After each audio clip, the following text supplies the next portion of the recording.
So that was a piece of the response. But I love it. I miss the travel. I can only go crazy. Right? It's like being out and about.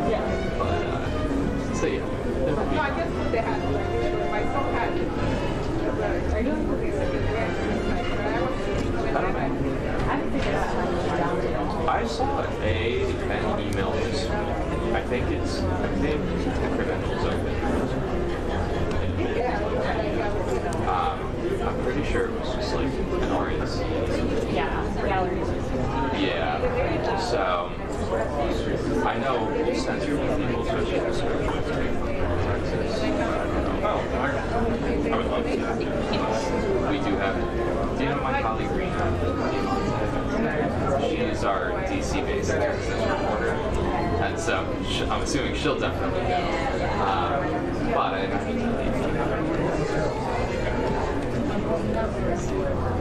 but it's weird. It sort of makes sense, but I'm also like, what? That's yeah. Yeah. So, I guess we'll see. But I guess for Republicans, Texas is the place to be.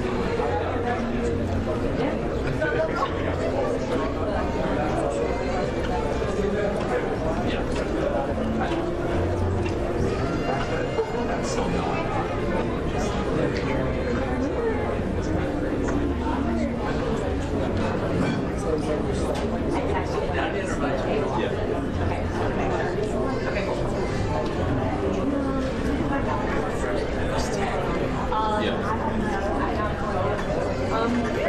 So, it's almost August. Yeah, it's pretty crazy.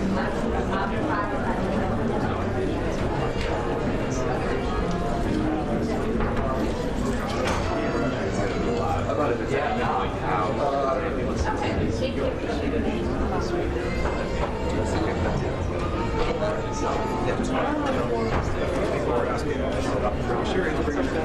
Yeah, it's a measuring speed. It's it's not gonna bring it.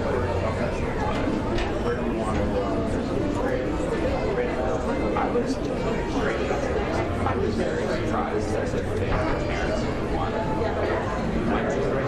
I was flying them home.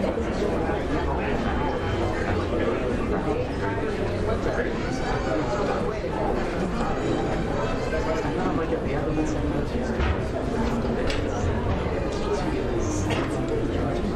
Yeah, that's a great word for it. Like, this is extremely jarring.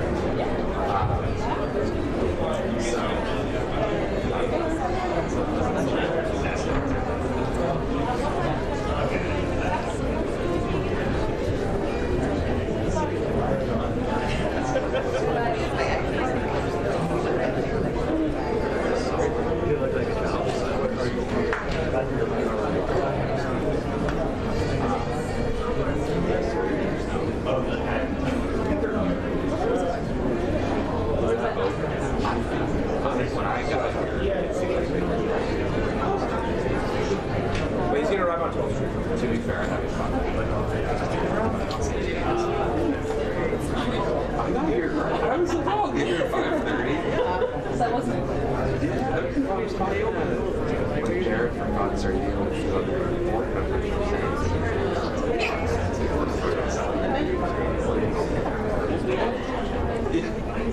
which there were, but the QR code is so much easier.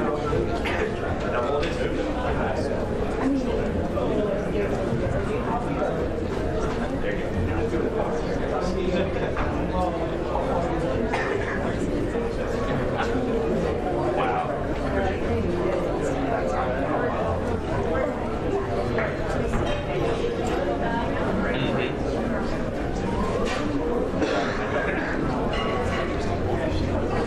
Exactly. Especially for security. How you doing?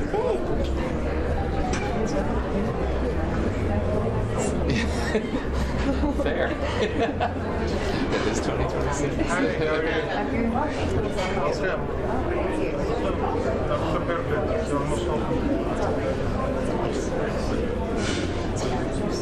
just saw it.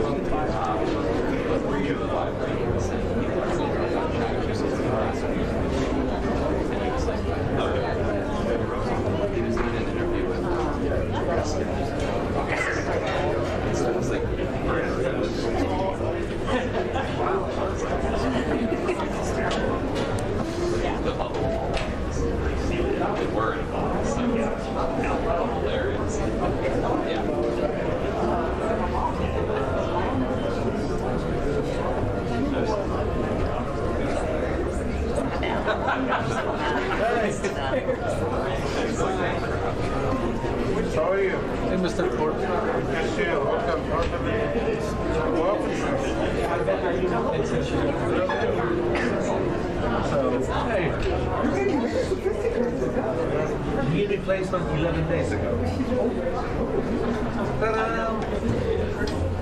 It's right. Yeah. I'm sorry. So you also feel like it's yeah. So you know what? I immediately after the surgery, I felt much better last and of course there's pain when I'm walking up so when I'm walking for a longer time, standing for a longer time, swelling, there is some pain.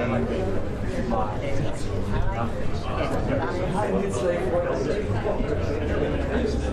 oh yes, running. So I went to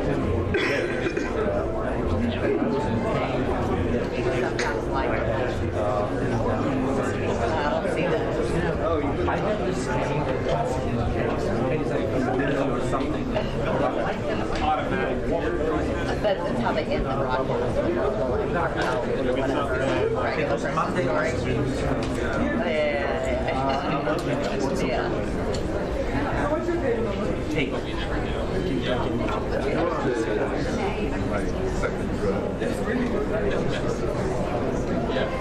Well, I was the one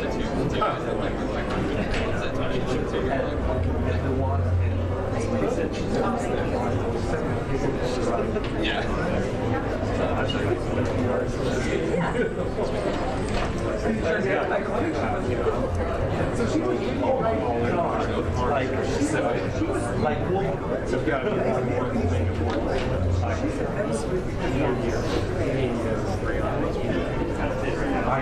But I gave him 0. I was about to say, I can't, yeah.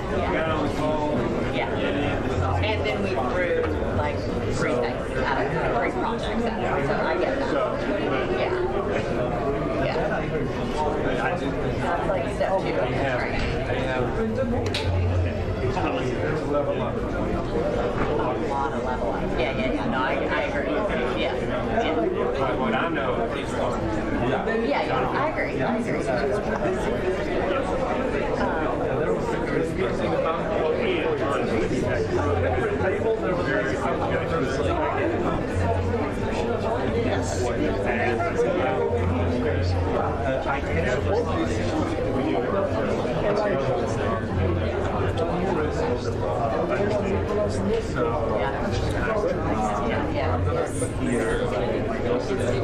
know him.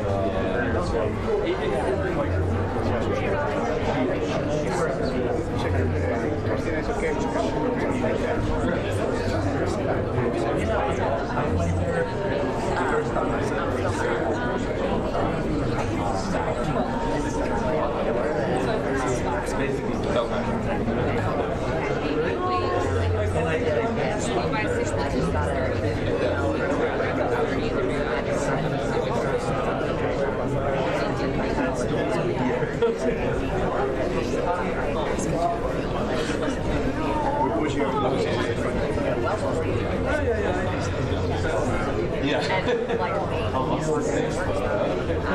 but like,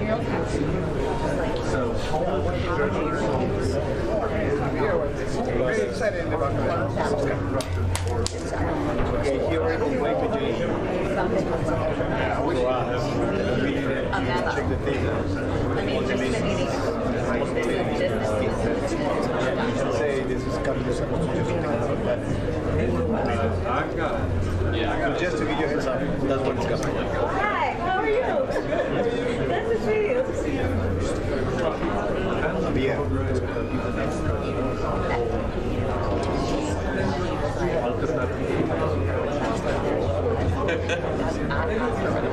I'll call the doctor's name. Now we have to check the name.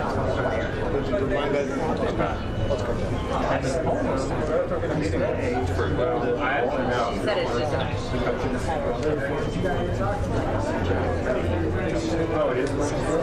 or not a bunch. I don't know. I don't think that's like, yeah. $1,000. Like, which is fine. Well, he might enjoy that. You might, yeah, that's what I said. That's exactly what I said. I mean, and she agreed with it. I was like, oh. Yeah, no, but it's not going to, they're not going to work. But he might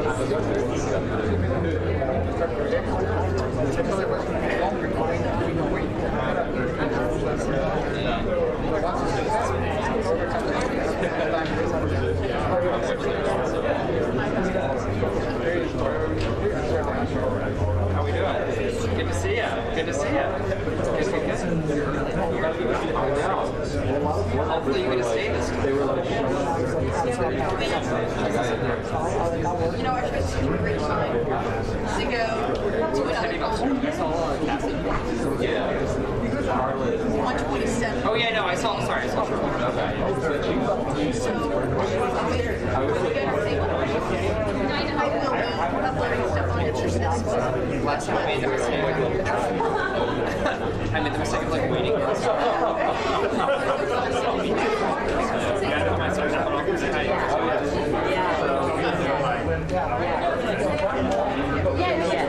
Yeah, it just has the numbers. She didn't know we got it. No, she didn't get it. Let me get this first.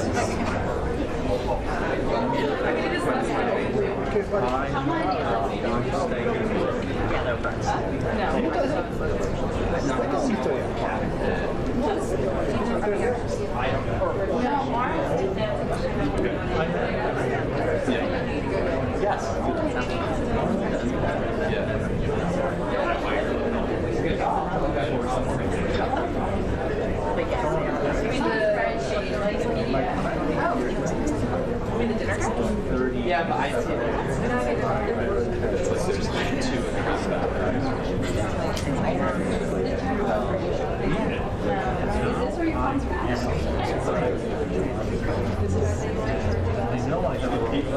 Probably get out of the Probably get out of the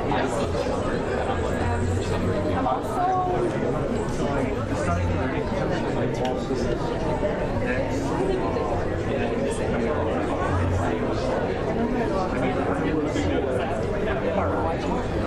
Yeah, I'll probably start.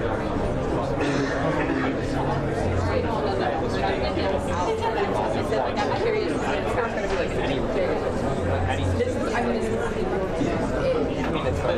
well, did you read the description? The description thing was so just. Yeah, like, although, she's like, she didn't know either. Waiting for it. Yeah. Oh, she didn't know.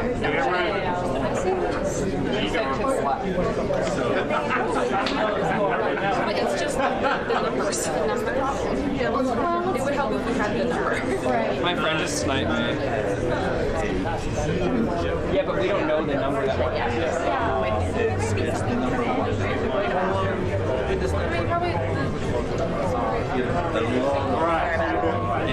Commercial, but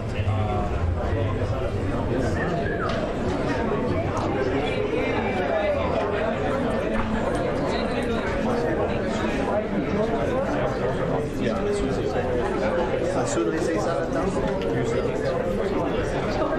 I give you plenty time.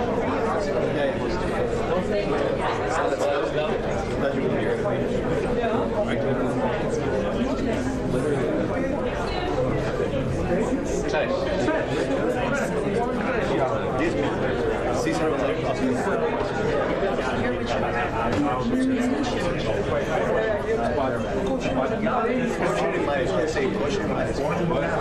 all kosher.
Also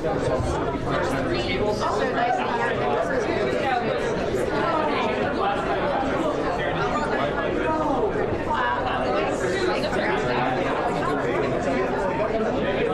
because my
Because they like call us. No, I'm not. So that was really cool. So other than that, I don't know.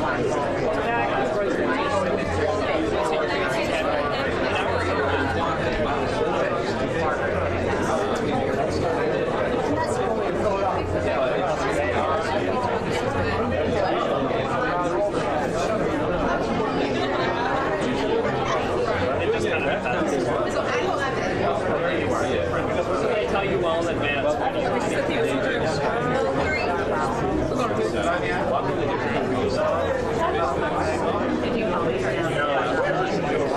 Are we on the news there?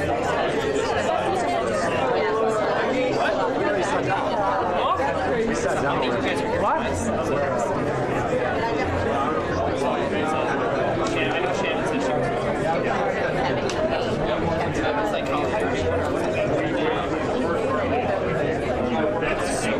Like, I didn't realize when I walked in.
Ladies and gentlemen, the program will begin in 1 minute.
Ladies and gentlemen, welcome and welcome back to the White House Correspondents Association Summer Dinner. Please welcome this evening's head table, Ryan Bennett of MS Now, Trevor Hanukkah of Warriors, Sarah Cook of CBS News, Mark Lima, CBS News, White House Press Secretary Caroline Levitt, our featured entertainer, Oz Perlman, Karen Travers of ABC News, Andy Harnick of Getty Images, Courtney Supermedium of Bloomberg News, Simon Lakovich of Williams & Connolly, our attorney for WHCA, the incoming president of the White House Correspondents Association from Fox News, Jackie Heinrich, and the outgoing president, Weijia Zhang of CBS News.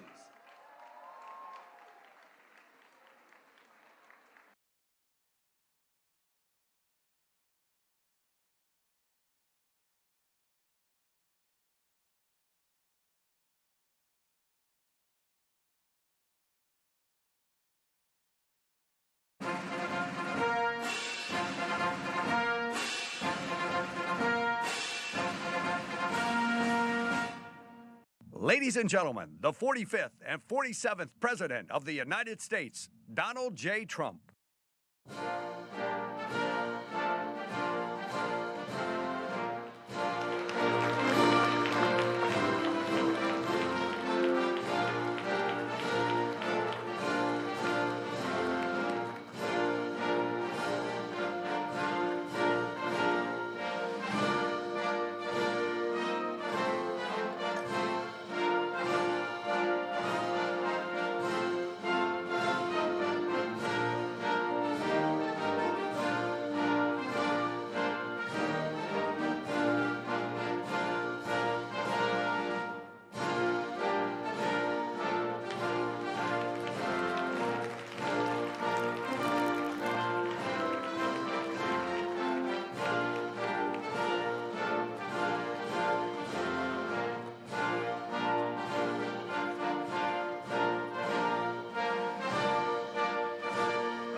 Ladies and gentlemen, please rise for the presentation of the colors by the Joint Armed Forces Color Guard from the Military District of Washington, D.C., and the singing of our national anthem by Master Gunnery Sergeant Kevin Banier.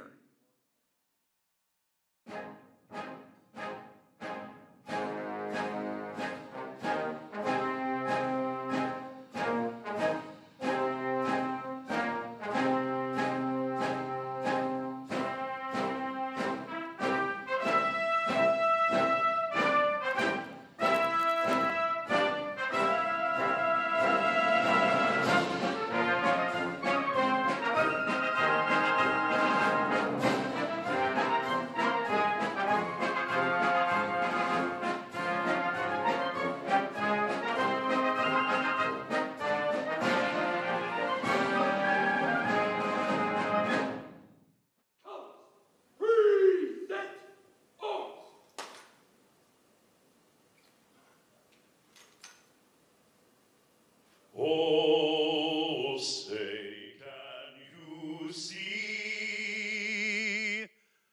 by the dawn's early light what so proudly we hailed at the twilight's last gleaming, whose broad stripes and bright stars through the perilous fight o'er the ramparts we watched were so gallantly streaming, and the rocket's red glare, the bombs bursting in air, gave proof through the night that our flag was still there. Oh, say does that star-spangled banner yet wave o'er the land of the free and the home of the brave?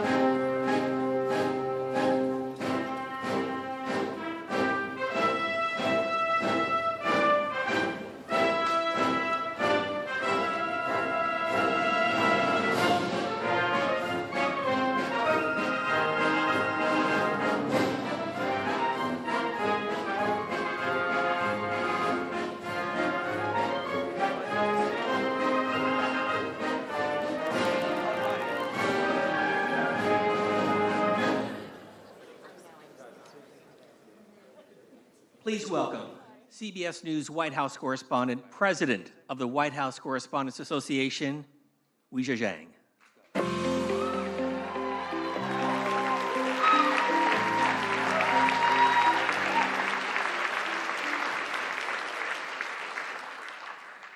Good evening, everybody. Let's try this again. Because one thing about this press corps is we always have a follow-up. Welcome to the 2026 White House Correspondents Dinner, a tradition spanning more than a century and one we are especially proud to continue tonight. President Trump, thank you. Thank you for being here again. Thank you for all your support as we reschedule this dinner. White House Press Secretary Caroline Leavitt and your team, thank you too. Cabinet members, members of Congress, distinguished guests, welcome. And of course, WHCA members, thank you. Many of you were also with us in April. You came as guests, but within moments, you went to work. Please sit. You shifted into reporters, taking notes, capturing video, streaming live, even as uncertainty and anxiety filled the room. Law enforcement ran toward danger. Administration officials met backstage to gather facts.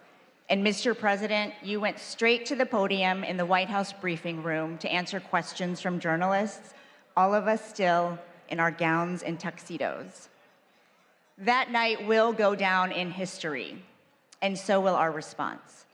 During that news conference, President Trump said the ballroom was totally unified and that it was a very beautiful thing to see. 3 months later, it still is. Whatever may divide us, we stand together against political violence.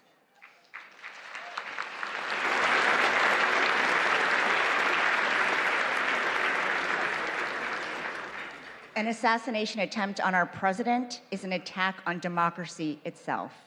Tonight,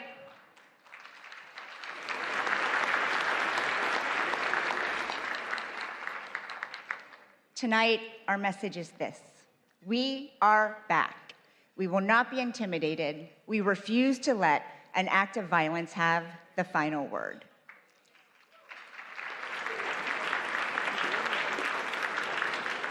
Later, we will honor people whose courage and grace in April prevented the evening from becoming much worse. We'll also celebrate the exceptional work of our colleagues, the students who want to join our ranks, and the First Amendment that protects it all. But first, enjoy dinner and be good to your servers. We'll see you soon.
Please welcome back to the podium from CBS News, the president of the White House Correspondents Association, rescheduled.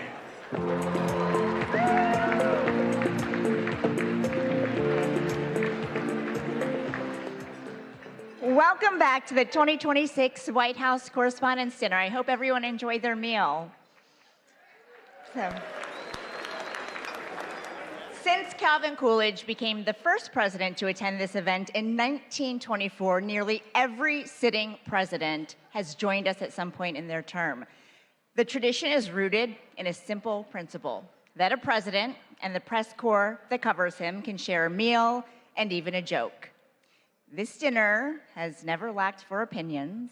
I know everyone has a lot of feelings about it, even under normal circumstances, and people ask, should it still exist? But every year, we pack the room. In fact, we just did it twice.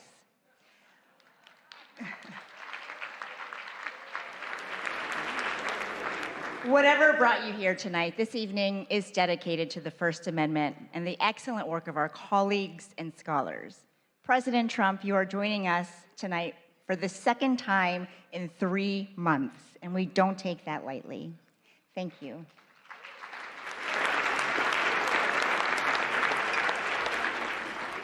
Thank you again to Press Secretary Caroline Leavitt and the White House press team. Thanks to the relentless WHCA board members, our executive director, Steve Thoma, and our general counsel, Simon Lakovich, for your hard work and friendship. I have to say thank you again to my CBS News family for enduring a second round of dinner planning. And of course, my family, I love you so much. Our entertainer, mentalist, Oz Perlman, is also back with us. Thank you, Oz. For the record, he did guess Caroline's baby's name right last time, and we can't wait to see what you reveal. But you can skip the part where you guess the president's phone number because half the reporters in this room already have it. Finally, on behalf of the White House Correspondents Association, I also want to thank supporters from around the world, across the political spectrum, who sent well wishes after a shooting interrupted our event in April.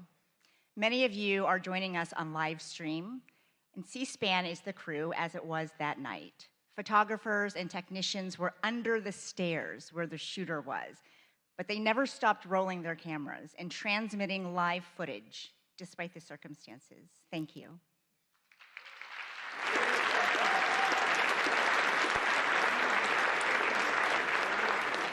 That night tested all of us, but it revealed something worth fighting for. While journalists in the ballroom were gathering facts and getting them to the public, I got a rare glimpse of something few of us ever see in real time. In a holding room, President Trump was huddled with members of his cabinet, asking questions, finding the best way to share the answers with everyone, which is our job description too. I keep coming back to that split screen, not because it was dramatic, but because it quietly proved no matter how complicated or tense the relationship is between the press and the presidency, what we share is far more important than anything else. And that is our duty to serve the American people.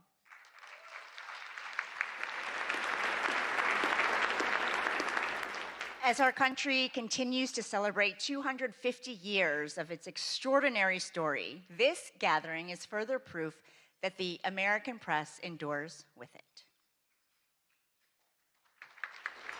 Through stripes and bright stars, through the perilous fight.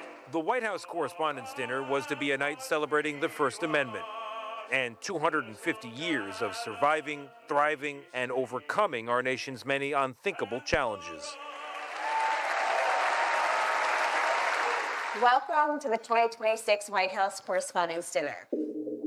But that celebration was stopped by a single gunman in an apparent attempt to assassinate the president. I heard the loud bangs that were going off, It was extremely frightening. I was only a few feet away. We were all told to just get under the tables. And at first, some of the White House officials did too. A whole rush of people started to come up towards the front door. On a night when we are thinking about the freedoms in the First Amendment, we must also think about how fragile they are. And that was very unexpected. The president and the White House press corps proved resilient. This was an event dedicated to freedom of speech that was supposed to bring together members of both parties with members of the press. And in a certain way, it did. So we are together again tonight, proving our resolve and unyielding fortitude. And to celebrate America at 2:50.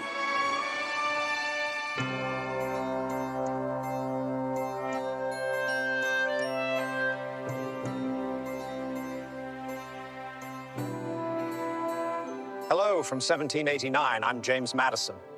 Yes, that James Madison. I wrote the First Amendment. At the time, we worried a king might control the press. Turns out you're now worried about tweets, algorithms, and people yelling on television. Let me clarify the rule. The government doesn't get to shut the press up, not when it's wrong, not when it's annoying, and not when it's asking uncomfortable questions. The First Amendment and the freedom of the press, it is the foundation of our democracy. The freedom that we have to speak our mind, to share our views, share what we know. It's just so remarkable that we're able to question our world leaders, question the most powerful man in the world because of the First Amendment. As we mark the 250th anniversary of our birth, I'm hopeful that people throughout the country will come together to discuss the importance of this history and to appreciate even more what our ancestors did to secure our liberty and freedoms, including freedom of the press. Good afternoon, everybody. Well, I see we're trying a new experiment this morning. I hope it doesn't prove to be a disturbing influence. Our goal is to try to rock the boat, and we're supported by the First Amendment. I hope Ike would be proud of us. Are you guys taking control of Iran's oil? We have a very vigorous group of people representing all different points of view, including a lot of the foreign press. Daqui a pouco, o presidente Donald Trump. I just told him I've got to come over and see the fake news. Let's go. The presidents throughout history have complained about how they're treated in the press. We don't stop the publication of any papers. We don't fine anyone for something they say. And that's okay. That's part of the process. Why are you so confident he'll change his behavior, Mr. President? Yeah, I'm not confident changing behavior. What the hell? What do you do over there? So when did I say I was confident? I don't want to be back at the White House today. It's a young person's game. And I have great admiration for the reporters who are there because they have a tougher job than I ever had. That's enough. Put down the mic. I must say, today, folks, the reporters at the White House, my hat's off to you. Go ahead, Peter. Go ahead. In Jim's defense, I've traveled. Whenever we face pushback from a politician or even from a president, it's not about us as a journalist. It's about the person we're covering. Well, I'm not a big fan of yours either, so I understand. To be honest. So let me ask you a question if I can. Our job is to just keep asking tough questions.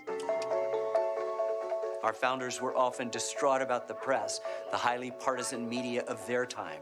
Yet Jefferson famously championed a free press, noting that he preferred newspapers without a government to a government without newspapers. That's right. I favored a free press while my predecessor here, John Adams, signed a Sedition Act that could imprison journalists for saying anything malicious against the government. I ended that unconstitutional law when I took office, and thankfully, it's never returned. Can't blame a guy for trying. So which is it? Are you winding this down or are you escalating I can't tell you. Whenever there's a crisis, that's the time that people tune in. Thank you, Mr. President. Dan Rather with CBS News. The effects of Watergate were beginning to corner President Richard Nixon. If the president thought you were going to ask a question he didn't want to ask, he would try to throw you off balance right at the beginning. Are you running for something?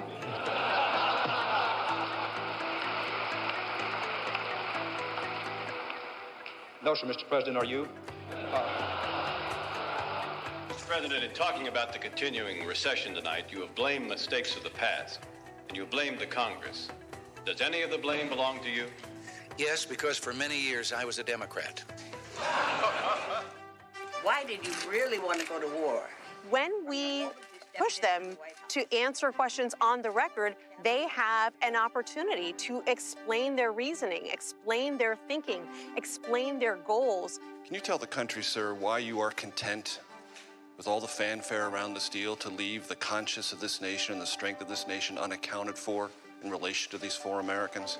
The notion that I'm content, Major, that's nonsense. And you should know better. Hello, everybody. Have a good trip. Well, you can't fall asleep on Air Force One because you never know when the president's going to come back and take questions. It's going to be a very long trip, right? Dan Compton, who's been with the president all day, is on the phone from Nebraska. On 9/11, I was part of that small travel pool that the White House agreed to take on what was a 10-hour odyssey.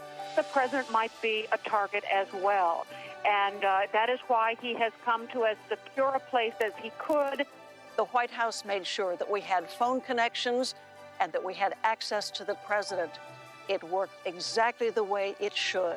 So I dialed President Trump's number, and he picked up, just like anybody else. I just got off the phone with President Trump. It was a roughly 9-minute phone interview. I've covered 5 different presidents. I have never seen one other than Donald Trump who regularly takes phone calls from reporters. New media is massively important to our country. Here's what you missed if you weren't tuned in. We utilize social media to help people understand what we're talking about, breaking it down in digestible ways so that they can understand even the more nuanced news that's going on here at the White House. And today we went through the Rose Garden into the Oval Office. Every single outlet that's at the White House is shaping the national news. All of these outlets have a place here, and all of our audiences deserve to know what's going on in our country and in this White House.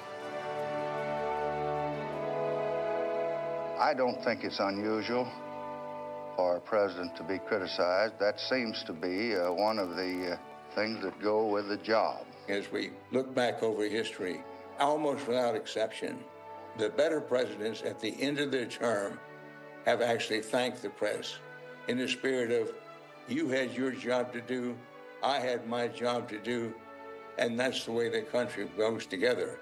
Truth be told, in the greater scheme of things, you are, I hesitate to say this, more essential to that common pursuit than I am. And that's why freedom of the press is and must always be above politics. My friends say, what is it like to deal with the press corps? I said, these are just people that are trying to do the best they possibly can. You're not supposed to be sycophants. You're supposed to be skeptics. You're supposed to ask me tough questions and make sure that we are accountable to the people who sent us here. And you have done that.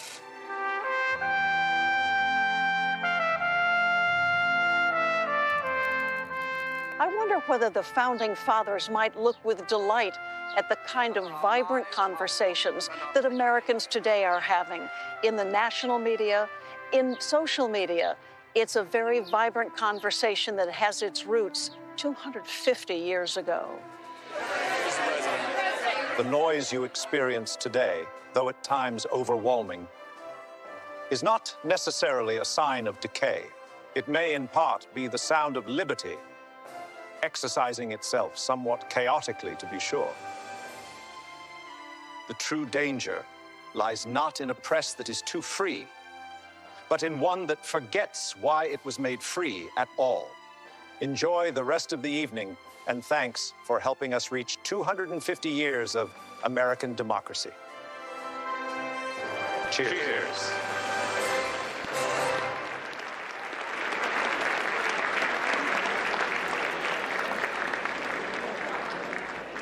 Thank you, founders. What a powerful reminder. By the way, that was AI, in case you missed it. What a powerful reminder that generation after generation, White House correspondents have the privilege of writing the first draft of history. Serving as president of our association has been one of the great honors of my life. And as my final act, I was determined to carry out one more event to highlight the strength of our press corps. I am honored to preside over this dinner, but I do have a fact check because technically my last day in office was last week. Our next chapter is in amazing hands with one of the fiercest women I have ever known. She is my wonderful friend, my partner in 2026-2027 WHCA President Jackie Heinrich, who I have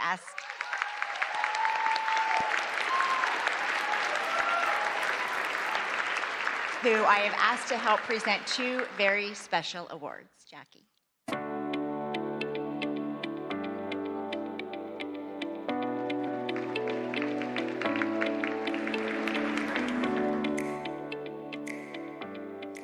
Thank you, Ouija, and good evening, everyone. Before anything else, I want to recognize Ouija Jiang for her leadership, her unwavering commitment to this press corps. Ouija, you have really represented this association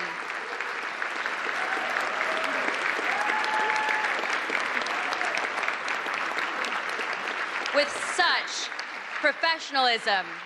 There we go. There we go. Just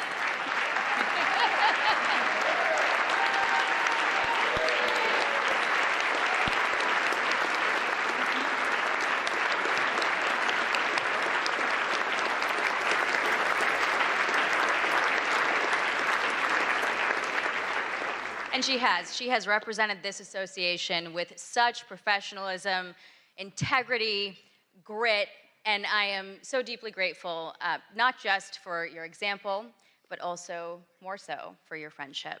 And to our members, I am humbled that you've put your trust in me to lead the White House Correspondents Association for the next year.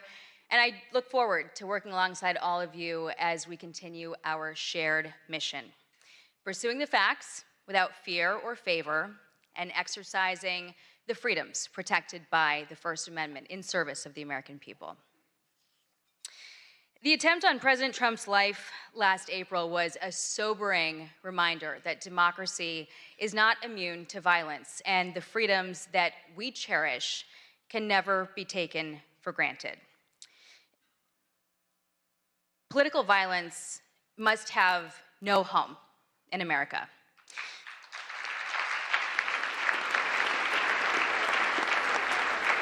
And journalism can serve us well to broaden understanding, to shed light, and to inform our decisions, especially in this age of fast-moving information that can reinforce our divisions. And we are grateful to have President Trump here tonight, taking part in this tradition that recognizes the essential role of a free press in our democracy. Thank you, President Trump. The events of that night also revealed the resilience of this press corps, the all-American sense of resolve that no act of intimidation will silence us, and the endurance of the First Amendment. And we're gathered here tonight because we believe that a free press always finds a way forward. And it is in that spirit that the WHCA Service Award was established to recognize exceptional service to this association, and it is fitting that one of the two awards that we are giving tonight goes to the staff of the Washington Hilton. They are hospitality professionals who always put service first.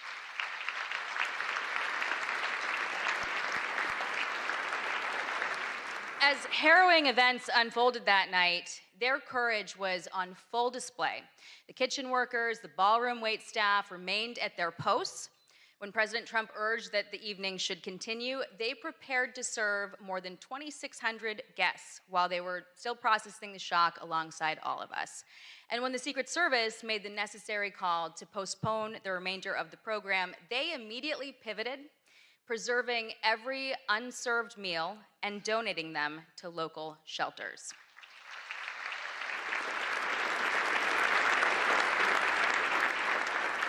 And many of these dedicated professionals have worked dozens of White House Correspondents' Dinners since this event first moved to the Washington Hilton in 1968. And 58 years later, we are deeply grateful for their partnership. We are proud of the history that we've built together, and we are excited to return to the Washington Hilton next year, stronger than ever. Please welcome the Washington Hilton's General Manager, Ken Jarka, and Catering Manager, Karen Fiketis, to accept the WHCA President's Award for Exceptional Service on behalf of the entire Washington Hilton team.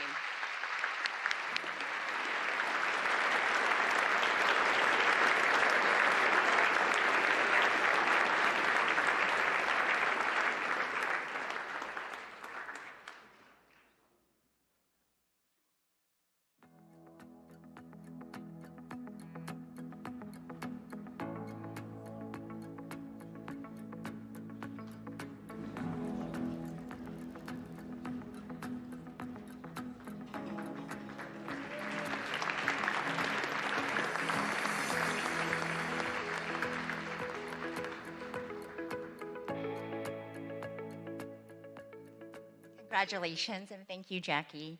I also want to thank the staff and security team right here at the Waldorf Astoria for putting so much time and care into helping us plan this event in a very short notice. That evening in April did not unfold as planned, but it ended exactly like it was supposed to. 2,600 guests, plus hundreds of others who were working that night, got to go home unharmed. And that was made possible by the brave men and women of law enforcement and the United States Secret Service.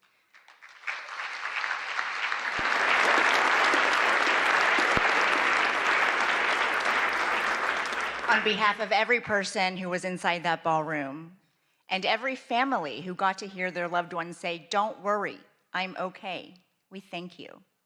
One officer placed himself directly in harm's way and engaged the armed suspect. Even after gunfire struck his protective vest, he stayed in the fight, and the attacker was stopped. I know many of us have wondered, what if he hadn't acted in that exact way? What if he had waited a few more seconds? His courage that night reflects the core values of the Secret Service: duty, justice, courage, honesty, and loyalty, and as a commitment to safeguarding his country and community. They also shaped his career, first as an infantryman and section leader in the United States Marine Corps, and since 2022 as an officer of the Secret Service, protecting the White House complex and our nation's leaders. Ladies and gentlemen, it is my honor to present the WHCA President's Award for Exceptional Service to Officer Victor Gonzalez of the United States Secret Service.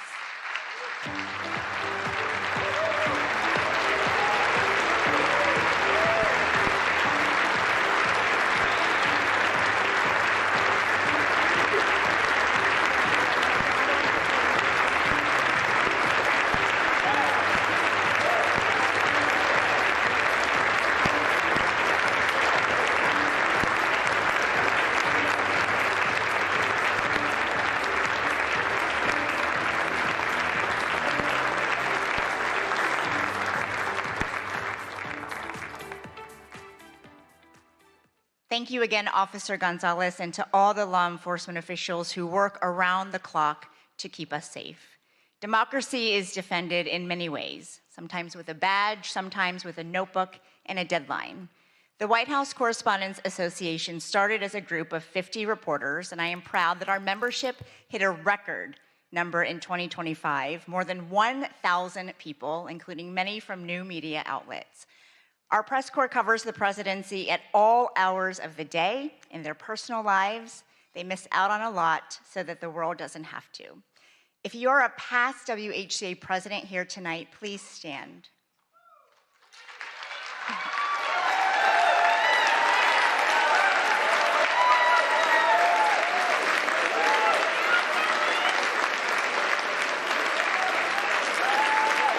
Former board members, please stand.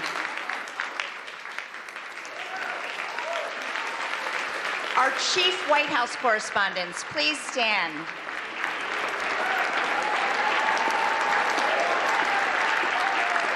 All current White House correspondents, reporters, producers, photographers, visual and audio journalists, please stand.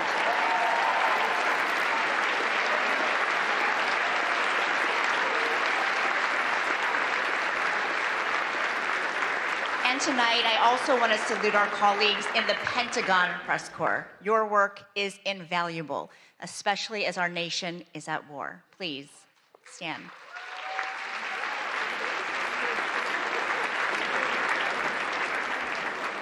And now we turn our attention to future White House correspondents, our incredible scholarship award winners. Please welcome our Scholarship Committee Chair, who also serves as the WHCA Secretary, Brian Bennett of MS Now.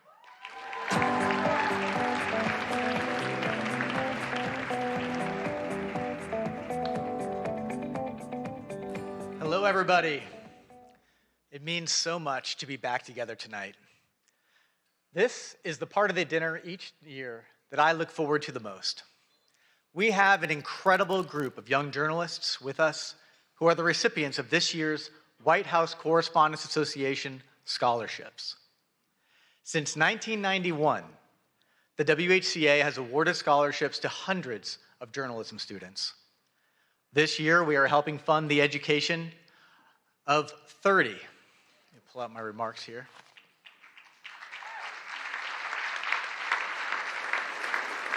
30 students from 16 colleges and universities.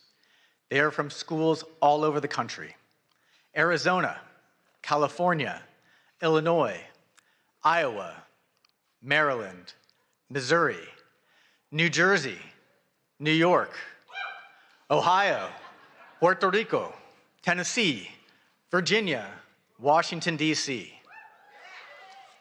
We have important partners who extend the reach of our giving, and you all are a part of that. The WHCA and our partners went to great lengths to make sure as many of our scholars as possible could be here tonight with us. And I'm happy to say that 26 out of the 30 of them were able to return for the second dinner.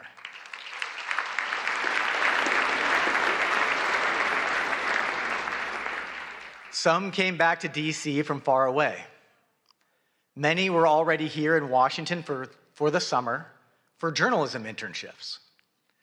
When the April dinner was interrupted by the shooting, a lot of the scholars did what journalists do in dangerous situations. They started reporting, and they reported for their college newspapers. They are already showing their commitment to the work that we are all here to celebrate.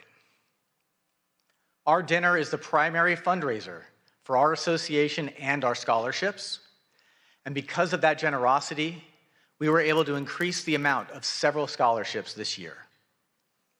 Thank you for being a part of this and supporting this work. And we also want to say thanks to the America 250 Commission for your generous donation to our scholarship fund. The scholars not only receive financial help to pay for school. Earlier this year, they had a tour of the White House, and they met with White House officials. They spent an afternoon with dozens of senior journalists who cover the White House, and they were paired with mentors, working journalists from the White House Correspondents Association, who make a year-long commitment to offer advice and encouragement. We all had people along the way who helped make us better.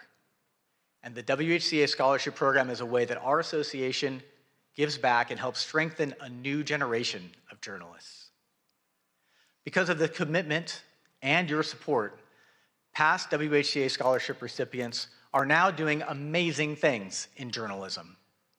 We tracked some of them down to tell us about their work today.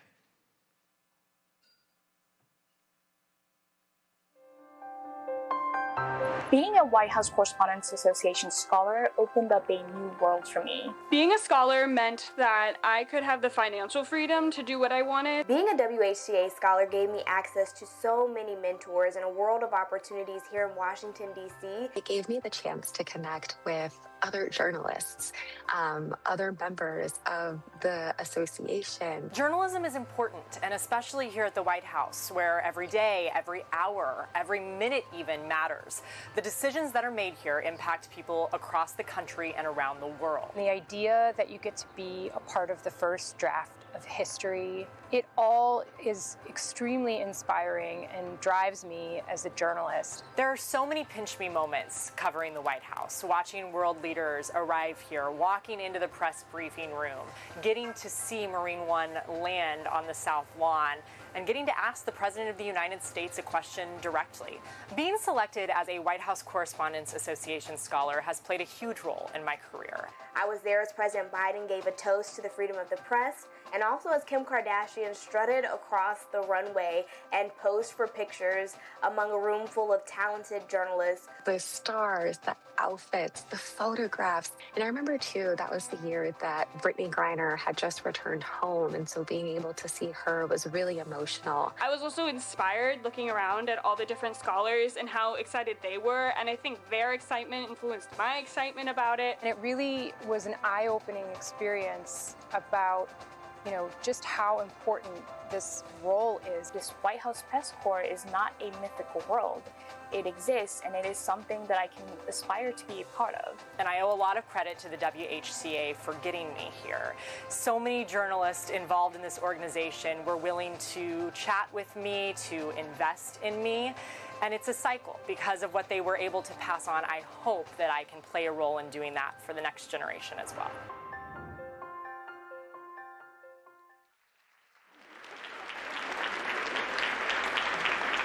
I can tell you, this year's scholarship recipients are also really impressive. And they're all sitting right over there. Let's meet them.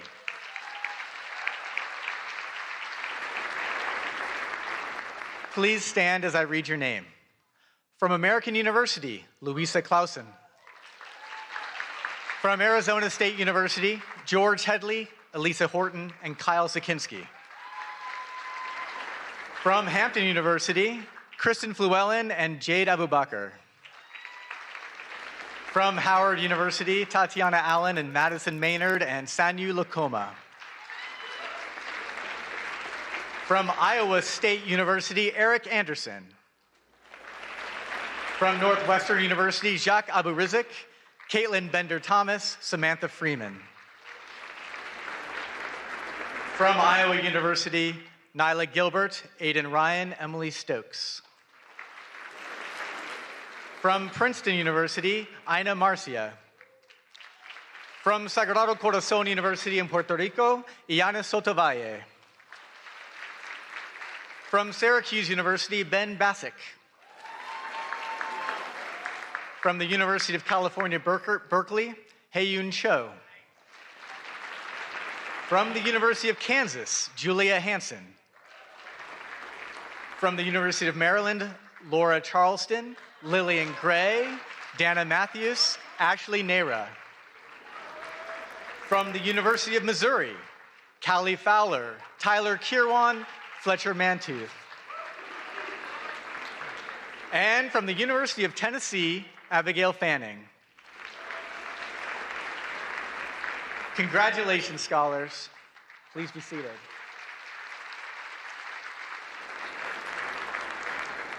There's one more scholarship that requires special attention. This year, we've added a new scholarship at New York University that has been named in honor of the legendary CBS News White House correspondent, Mark Knoller.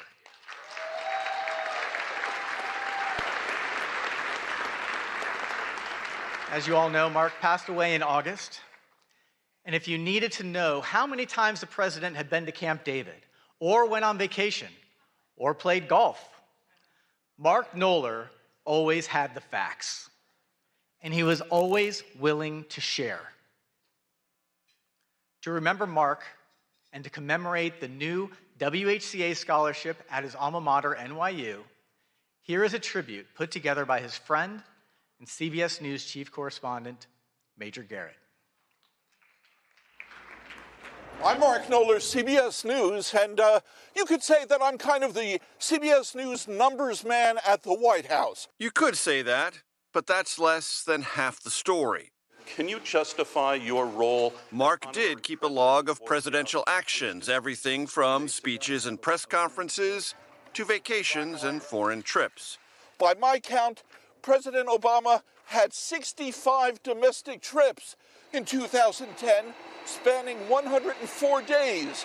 Knoller's numbers were so precise, White House aides used them to backfill or correct their own records.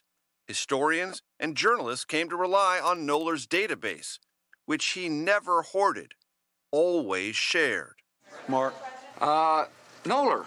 Mark Knoller. Knoller considered that database the heartbeat of the presidency. To understand and cover a president, you had to know and remember all of a president's actions. President Obama does like to play golf. Since taking office, he has played golf 57 times. I'll be glad to answer a couple of questions. Mark Knoller, are you with us? You bet. Those who watched Knoller work were left in awe. Every White House reporter logs long hours. None logged as many as Knoller. I'm one of those lucky people that gets to work at something he loves doing, And so I really don't feel as though I'm sacrificing anything, spending long days here. Prolific and accurate reporting mark Knoller's hallmarks, which serve the presidency and the nation well.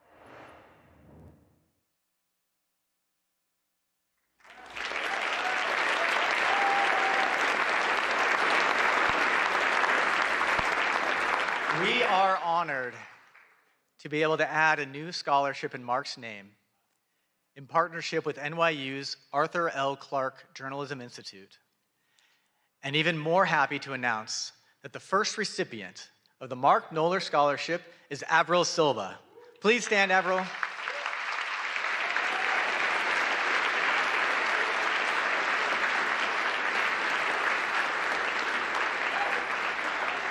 Ladies and gentlemen, this year's WHCA Scholarship students. When you see them tonight, offer them advice and offer them jobs. Many of them are already doing amazing journalism. They're all superstars. Thank you very much.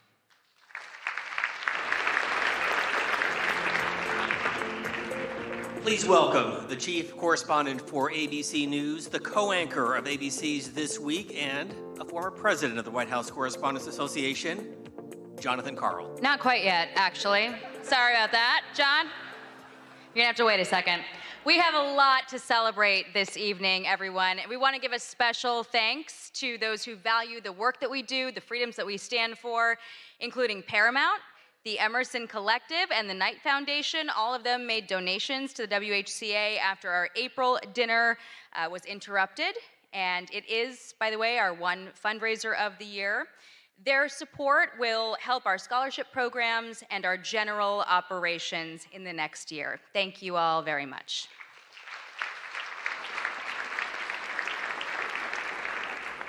All right, now it is my pleasure to introduce two former White House correspondents who have served this association with distinction. They exemplify excellence in our field. They will help us recognize tonight's award winners.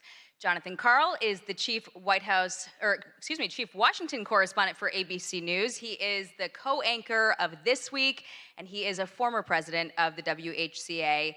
He's got over 3 decades of experience in Washington. He's covered 4 presidents, 14 press secretaries, and just about every major beat in the city. And through it, he has earned many of journalism's highest honors, including some of the very awards that we are presenting tonight. But first, to recognize our journalism awards, we have one of the country's defining voices with us tonight, Wolf Blitzer.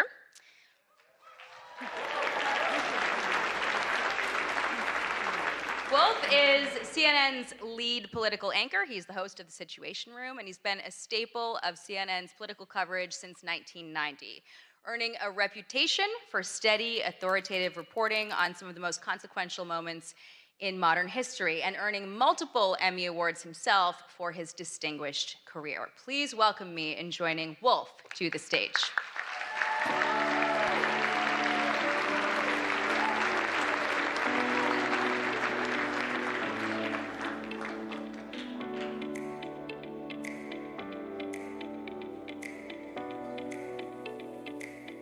I'm standing up. Thank you very much for that really nice introduction. I'm so grateful, I'm so honored to be with all of you this evening. Each year, a panel of independent judges review dozens of entries for the 5 major WHCA Journalism Awards. And it's my honor tonight to announce this year's winners. And I'd like to point out that this is really a special night for me. I don't know if many of you were at the first White House Correspondents Association dinner in April, but it was, for me, it was very memorable indeed. And I can report this time, after the first course, I did not go to the men's room.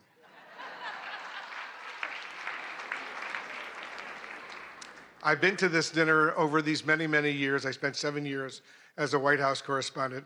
And I just want to remember with real excitement and passion who often came with me to these dinners over these many years.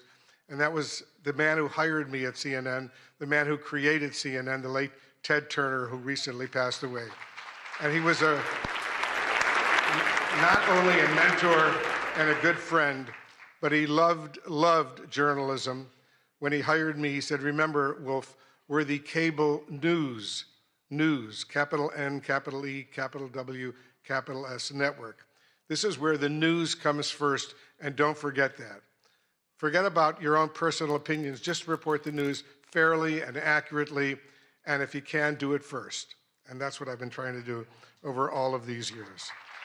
So let's remember Ted Turner, what he did for not just for CNN, but for CNN and all of the news organizations over these many, many years. The Aldo Beckman Award for Overall Excellence in White House Coverage, named for the late Chicago Tribune correspondent and former association president Aldo Beckman, goes to, and let's give him a big round of applause, Josh Dawsey of the Wall Street Journal.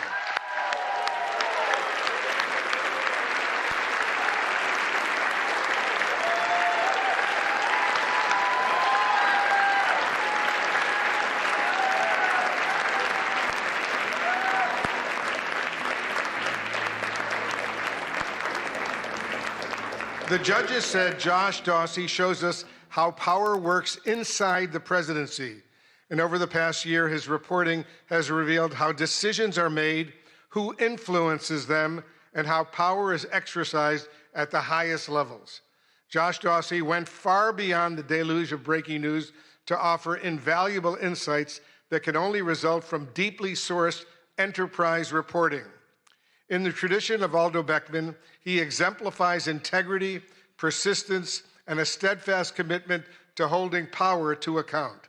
Ladies and gentlemen, the WHCA is pleased to give the Aldo Beckman Award to Josh Dawsey.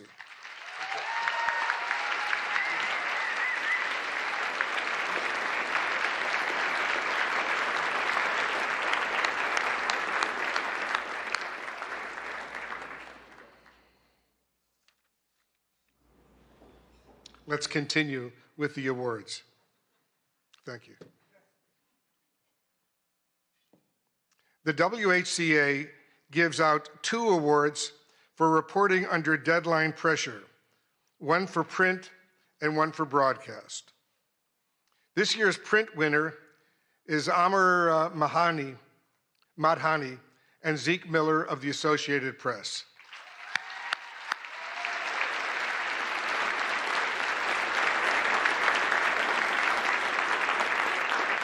When sources leaked that Trump administration officials were attempting to purge the National Security Council of staff deemed not sufficiently aligned with the president's agenda, Madhani and Miller quickly moved to verify the claim. They uncovered an unprecedented vetting process. NSC staffers were asked about their past political contributions, voting records, and social media posts as a gauge of loyalty to the president. Ultimately, more than 150 NSC aides were removed, resulting in the loss of considerable foreign policy expertise. The story that Madhani and Miller produced is as consequential as it is revelatory. Please welcome Zeke Miller accepting the award on behalf of the team.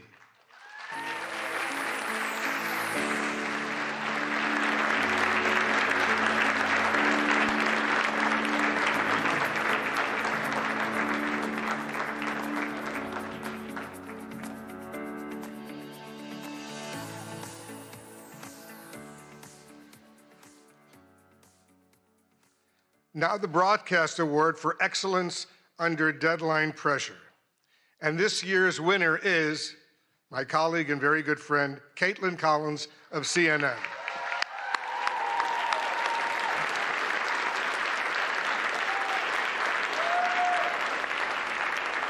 Reporting by CNN's Caitlin Collins on a historic showdown in the Oval Office between President Trump and Ukrainian President Zelensky launched a memorable day of nonstop insight and analysis, including her exclusive interview with the Secretary of State, Marco Rubio. Judges were awed by the depth of knowledge, access, and context that Caitlin brought to coverage of a meeting that unraveled before the world's eyes.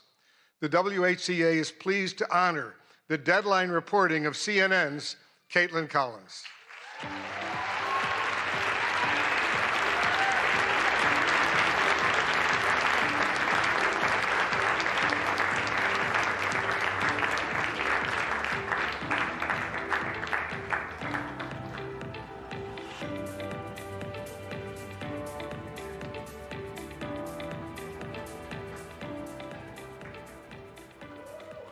Let's give Caitlin another big round of applause.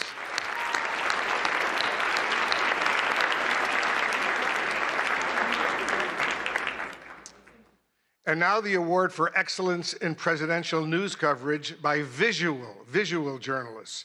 This award recognizes a video or photojournalist for covering the presidency at the White House or in the field. And this year's award goes to Andrew Harnick of Getty Images.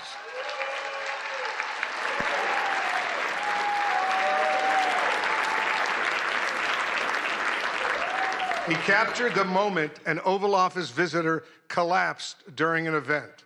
And from the judges, they say this: through sharp timing, layered composition, and visual irony, this photograph expertly documents a true split-screen moment in real time. The president's orientation and posture inadvertently echo the statue to his right, while the other half of the frame is defined by movement. A truly striking image of contrast, skillfully captured in a chaotic moment.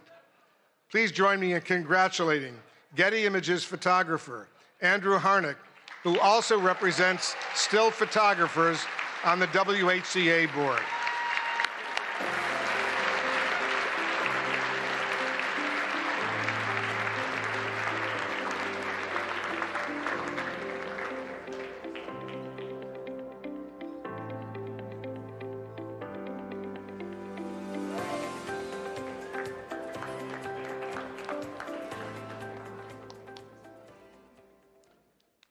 There are more. And now the Katharine Graham Award for Courage and Accountability, named for the legendary Washington Post publisher, and it comes with a prize of $10,000. This year's award goes to the Wall Street Journal.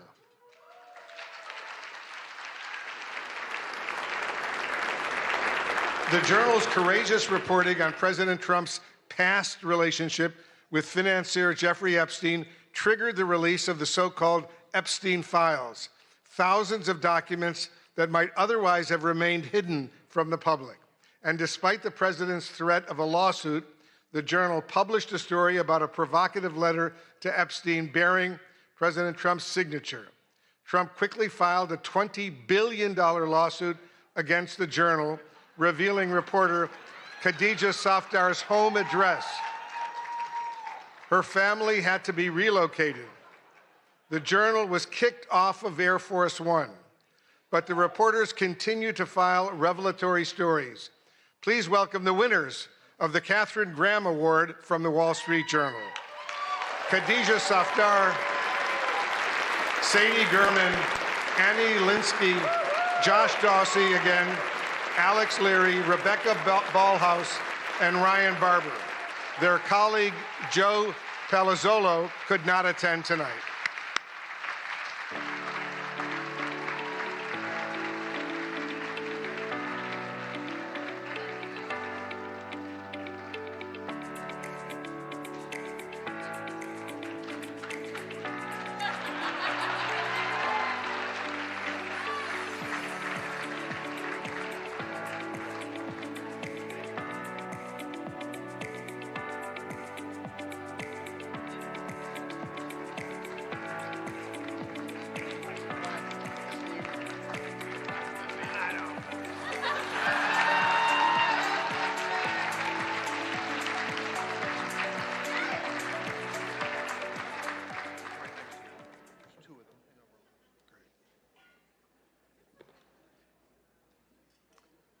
The Collier Prize for State Government Accountability is presented by the University of Florida College of Journalism and Communications.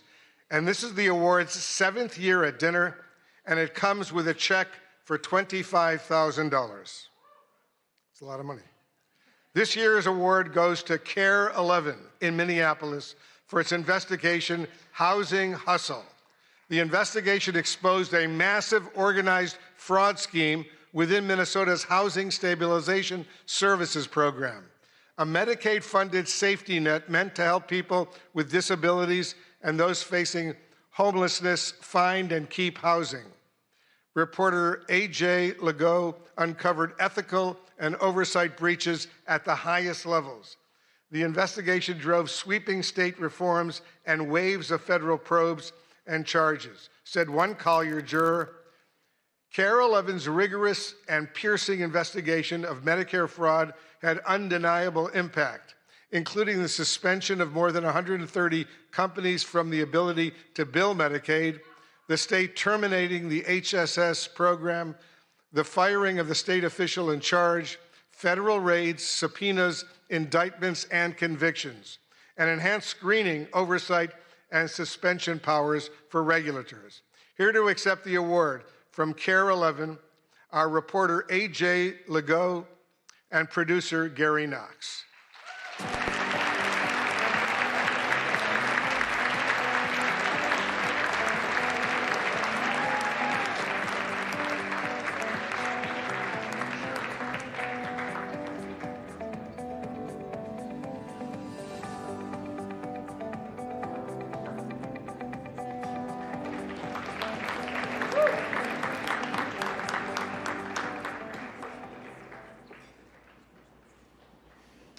The Center for Integrity in News Reporting Award honors the most fair, impartial, objective news reporting by a member of the WHCA that has the courage to not fear and the discipline to not favor. It's sponsored and administered by the Arkansas-based Center for Integrity in News Reporting and comes with a prize of $25,000. The award goes to Tyler Pager of the New York Times. The judges said that in his coverage of the first year of President Trump's second term, Pager demonstrates a disciplined, even-handed approach across a wide range of subjects, including supporters and donors, foreign policy, the Justice Department, and energy.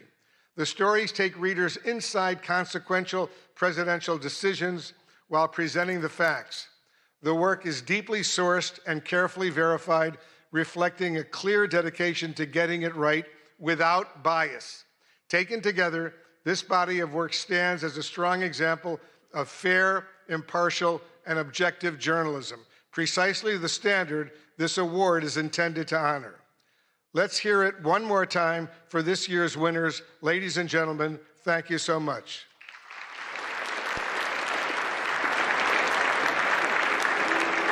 But before we do that, Tyler,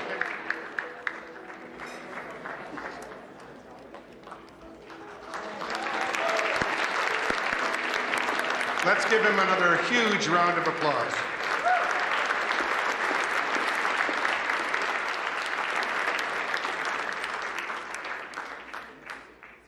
And it's now my pleasure to introduce my good friend, longtime colleague, Jonathan Karl.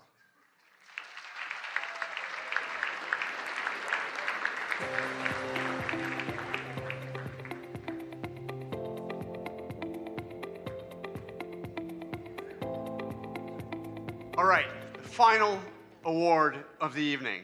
It is a high honor to present the award created to recognize the fierce and fair women who cover the White House every day.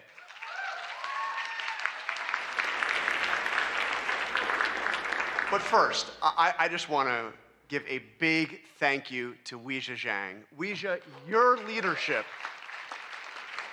was steady when steadiness was in short supply.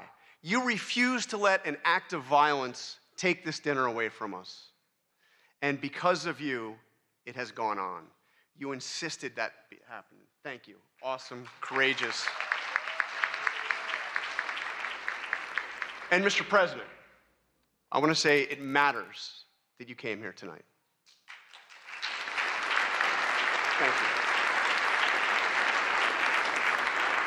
For more than 100 years, presidents have chosen to sit in a room of reporters who ask tough and often uncomfortable questions and who report without fear or favor. It's important. Thank you for being here.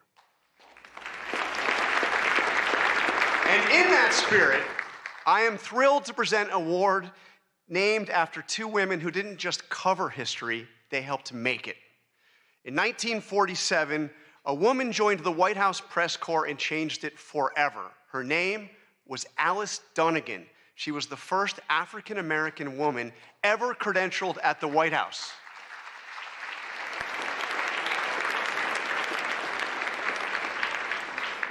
And just a few years later, she was joined by Ethel Payne. And together, they looked the most powerful man in the world in the eye and demanded answers about civil rights for Black Americans. President Eisenhower didn't always welcome those questions, but Alice and Ethel kept going and kept showing up, and they kept asking. The WHCA Dunnigan Payne Award for Lifetime Achievement exists to honor their legacy and to recognize journalists who followed in their footsteps by breaking barriers for future generations. So tonight, it is a privilege to present the award to two women who did exactly that. In a field long dominated by men, Melissa Young and Susan Walsh each built extraordinary careers as photojournalists, not by waiting for doors to be open, but by bursting through them again and again for decades. Melissa Young, this one I knew very well, she worked at ABC News for 44 years.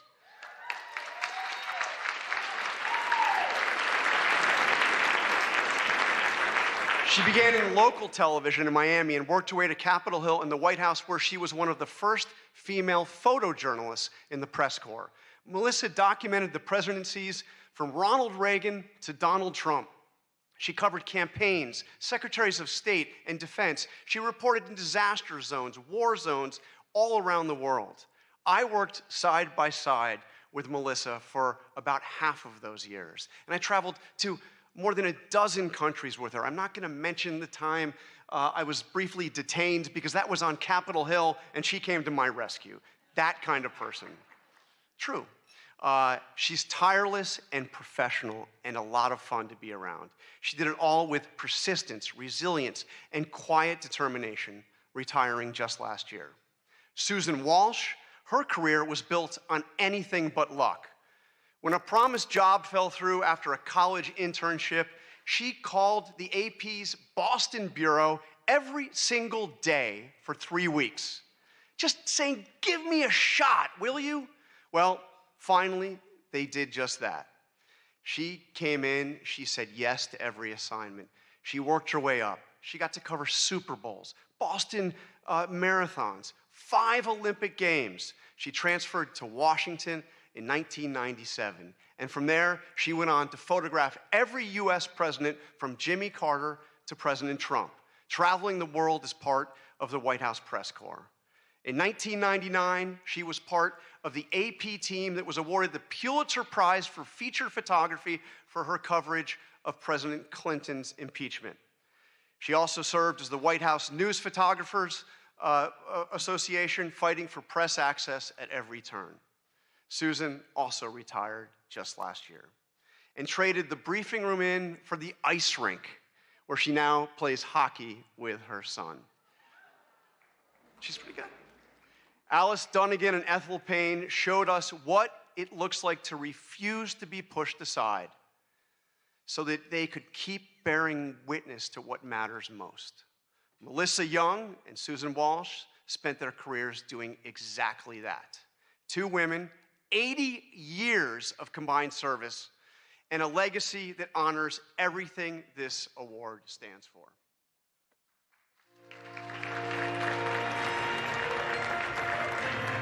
My job gave me purpose. I had a lot of fun. I saw myself as part of the world, that I was doing something that the world needed. I was always really excited to be in the room, see it, be a part of it. It kind of gave me the access and the confidence to go up to people and look into other people's worlds. The camera definitely made me fearless, especially when I was doing news and traveling internationally. You had to be aggressive, and that's when I had to be someone who I wasn't really sure I recognized all the time.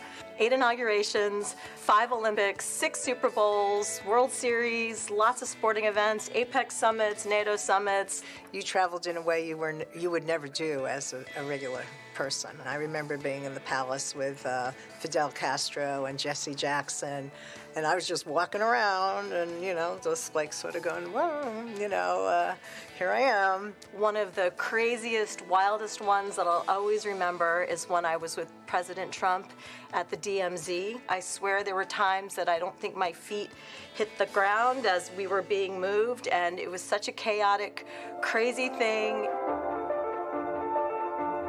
9/11 happened, and that just completely changed my life. That's when different kind of travel started for me. When they asked me to go with President Bush to Iraq, there I was, and an Iraqi journalist stood up in front of me, literally in front of me, and threw a shoe.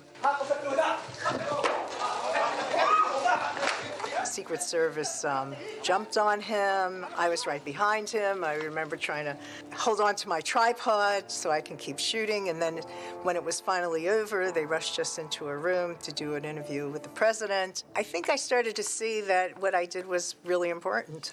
I was traveling overseas with Jill Biden, and we slowly went into Ukraine, get the picture of First Lady Biden meeting Mrs. Zelensky, and for all of the, I love you guys, my writer friends, but for all you writer friends who didn't want to give me a spot in the van, my picture ended up on the front page everywhere, and your stories got bumped inside. Sorry. And I hope there are more women that will follow through on this, especially in television, because it really is a great job. It was always such a compliment to be considered one of the boys, one of the guys. And now that I'm older and there's many more women doing this job, I'm like, you know what? We're gonna claim our space. You guys can be one of the girls, because we got this. Yeah. We got this.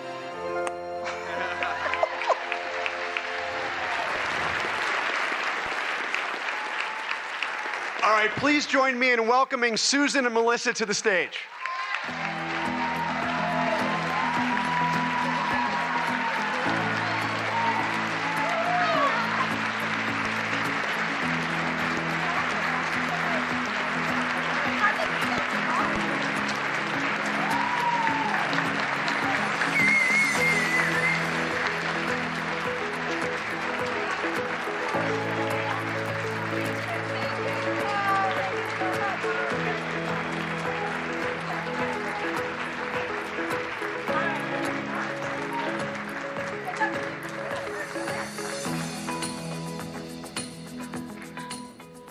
Can I say this is pretty awesome? I spent most of my career down in there, so I thank all the photographers and the photojournalists who had to cover this event. So it's really pretty cool to be up here and just kind of be a guest tonight. But they were gracious enough to give me an opportunity to say some things, so I'd like to say some things. First, Ouija, Jackie, and the entire Correspondents Board, I just want to thank you guys so much for selecting me this year, me and Melissa. I hope not to get emotional here. This award means like the world to me. Oh, I'm such a sucker. Sorry. I got this. This award means so much, not because it's named for 2 incredible trailblazing women, but because honestly, I felt that this association didn't always value what we did as photographers. And, there were many times that Melissa and I were the only 2 women in the White House travel pool, and I just have to say, things have changed, and I love it. So there's a whole lot more women out there, so yeah.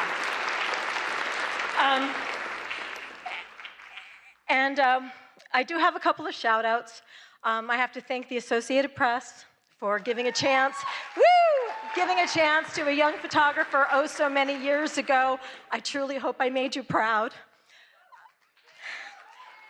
To my son, Johnny, oh gosh, I practiced this and I was okay. To my son, Johnny, who's here tonight, thank you for putting up with your mom's crazy work schedule. I love you. And yes.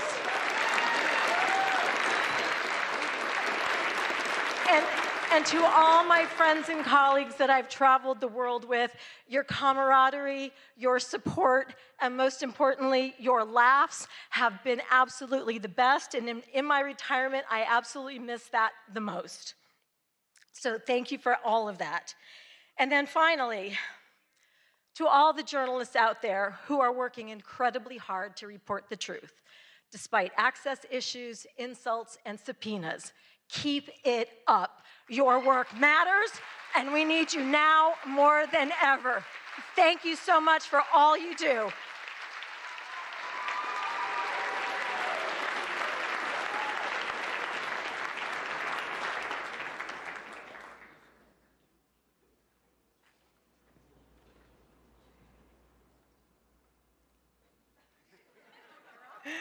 ABC has been breaking barriers since its start. Innovation is in our DNA, and being part of this work has always been my goal. Although this sounds simple, to achieve this, I've always had to fight. I'd fight to go places where they didn't send women. I'd fight to disasters in war zones. I'd fight to be part of the White House travel pool, covering 7 presidents. I'd fight to do an Oval Office address. And on a personal level, I'd fight to have a family while keeping my 24/7 job. Thank you to the White House Correspondents Association for recognizing me, the first female broadcast camera person for this honor. I am so proud to receive this award for a lifetime of breaking barriers. I've been fighting for 44 years to be the best at capturing all the action at the White House since Ronald Reagan. My advice, keep up the good fight and tear down those walls. Thank you.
Congratulations again to all of our honorees tonight. I am confident that one day our scholarship winners could be the ones taking home awards.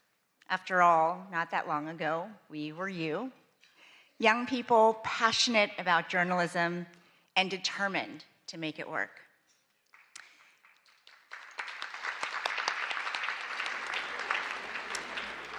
I've been thinking a lot about my own journey to this podium tonight. I grew up in rural West Virginia, in a town at the foothills of the Allegheny Mountains, a town called Buchanan, population 5,500. Those images of the devastating floods that you've been seeing are from my hometown. My heart, thoughts, and prayers are with everybody there. After my dad finished grad school at WVU, where he properly learned how to say, "Let's go Mountaineers," my parents decided to stay in the state to open a restaurant. It was such a treat when hunters came in and left deer meat as a tip. On Sundays after church, families packed into the dining room, all dressed up. My mom learned every customer's name, their favorite dishes.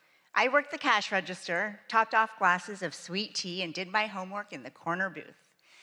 A day like that seemed ordinary at the time. Looking back, to think that days like that could be considered ordinary is the most powerful reminder of how extraordinary America is. My dad came to the US as a student with just $67, or as Frankie might say, 6-7. My mom holding a small suitcase in one hand and a toddler, me, with the other. Yet they built a new life, a successful business, and a real future. Our Chinese restaurant was the first in my town. Of those 5,500 residents, the Chinese American population of Buchanan was 3: my mom, my dad, and me.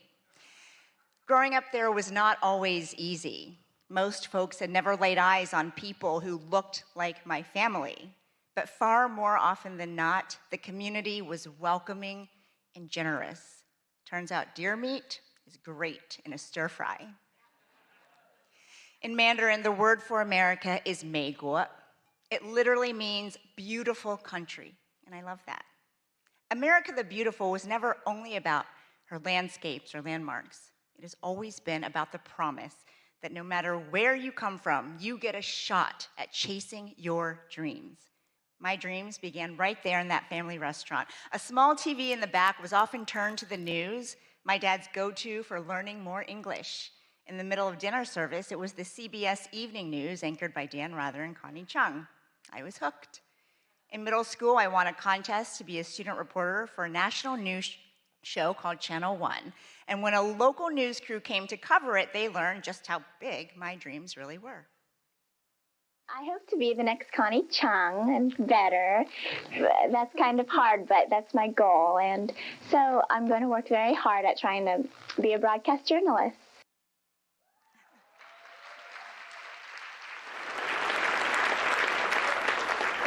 Years later, it's surreal to say that I've sat in Connie Chung's old chair to fill in on the evening news. And Connie and I have talked about how the White House beat and the White House Correspondents Association used to be a little bit of a boys' club. For decades, women could be members, but they were not invited to sit at this dinner until 1962, when a woman who would become Dean of the Press Corps insisted. Thank you, Mrs. Helen Thomas. So tonight, it means everything to stand here as the first woman of color ever elected president of this association in its 112-year history. I'm here because of the tenacious women who came before me, Melissa, Susan, and support from my family who are with us tonight. My husband, Luther, not from West Virginia, but Arkansas, similar enough.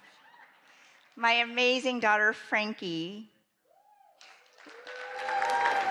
little brother Jack, who should be sleeping by now. I love you more than anything in the world. I love you the most. My parents came to a country with almost nothing to give their daughter everything. And now I have that because they could be with me in this moment. Mama, Baba, 谢谢.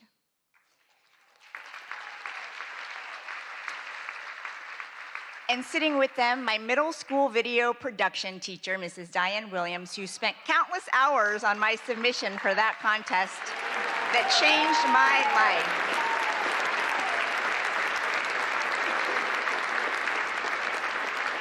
Like public school teachers across the United States, Mrs. Williams looked at a 13-year-old kid and said, "You can be whatever you want when you grow up," and she meant it. My story is like that of so many in this room and in this country, only in America.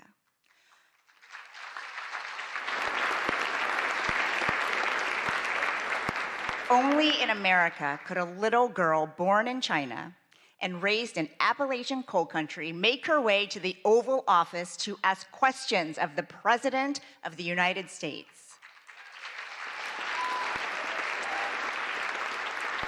Because when this is your home, you inherit something remarkable: the protections in the First Amendment. Free religion, free speech, free press, free assembly, free petition. This fundamental right belongs to everyone.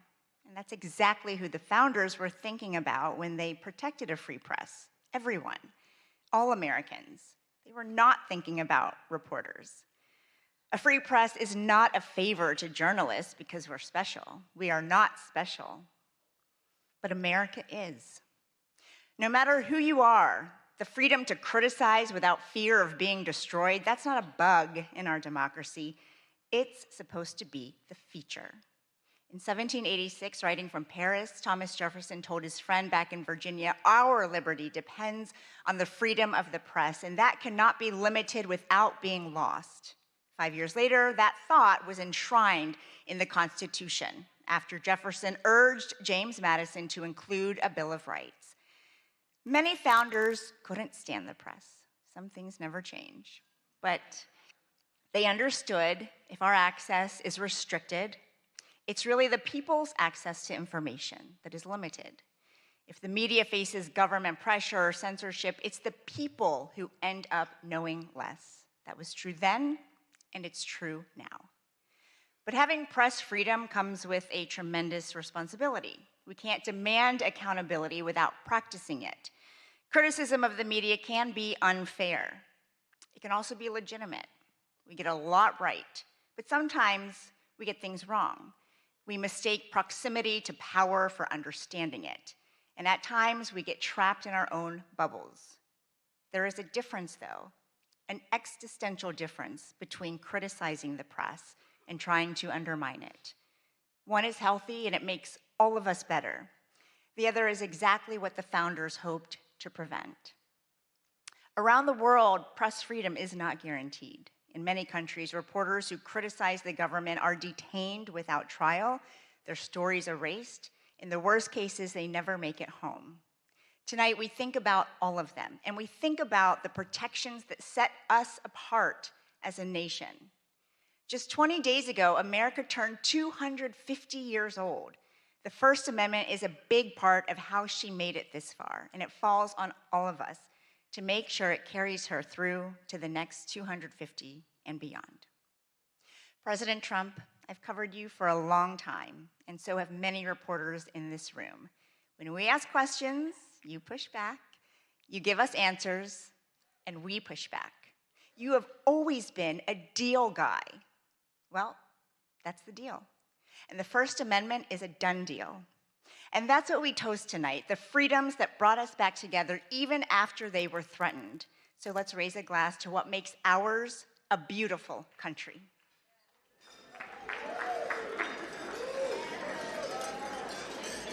And now, ladies and gentlemen, please join me in welcoming the 45th and 47th President of the United States, President Donald J. Trump. And I'm proud to be an American, where at least I know I'm free. And I won't forget the men who died, who gave that right to me. And I gladly stand up next to you and defend her still today.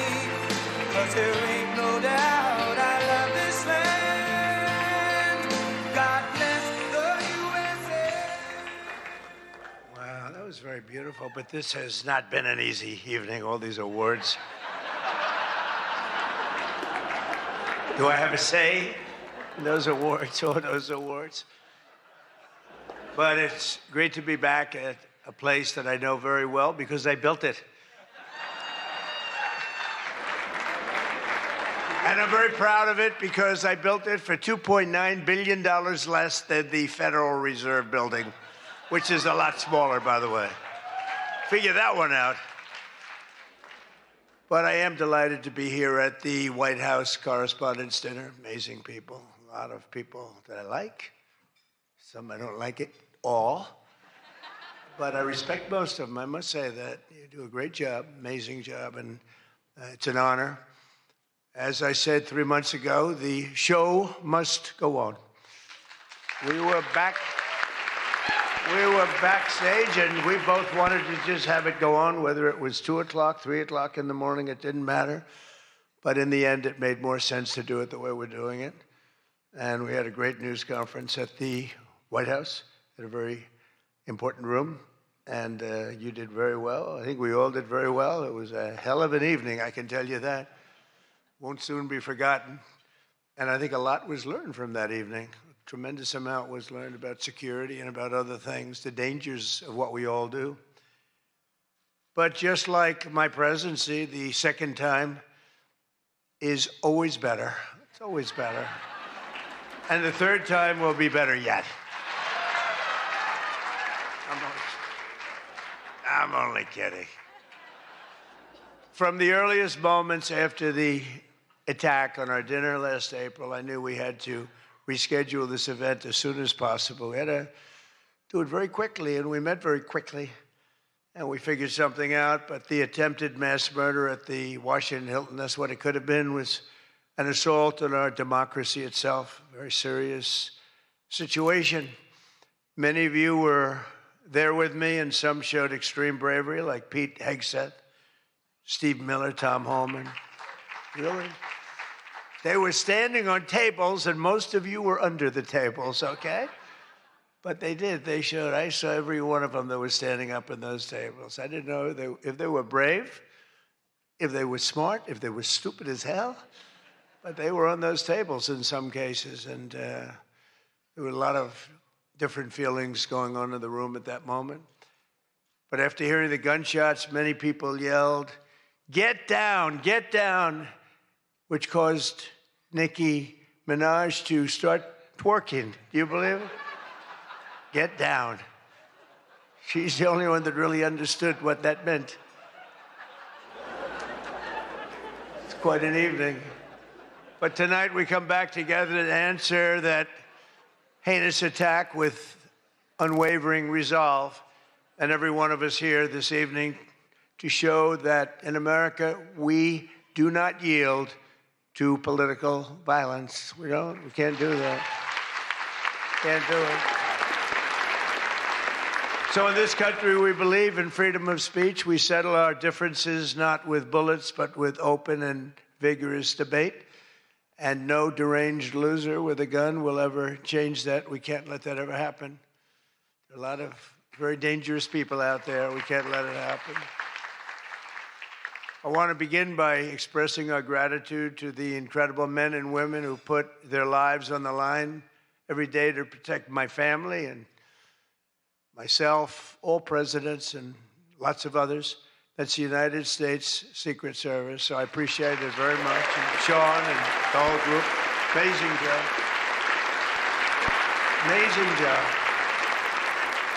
In recent months, they've repeatedly responded to threats with speed and professionalism and extraordinary courage. And there is no better example of that than Officer Victor Gonzalez, who we just met. It was amazing. What he did was amazing.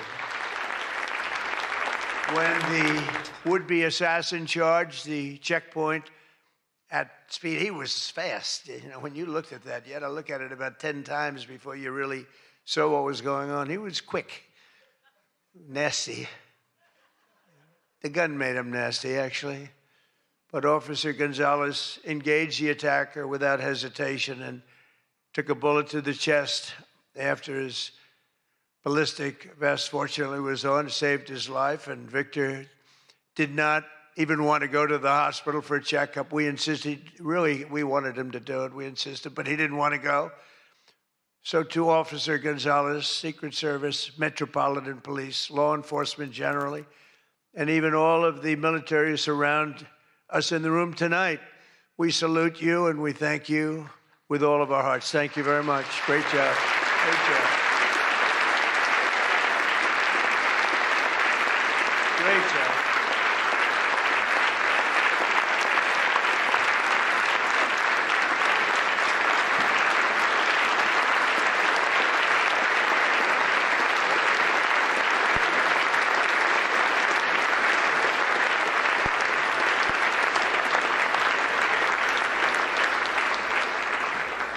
These are great people.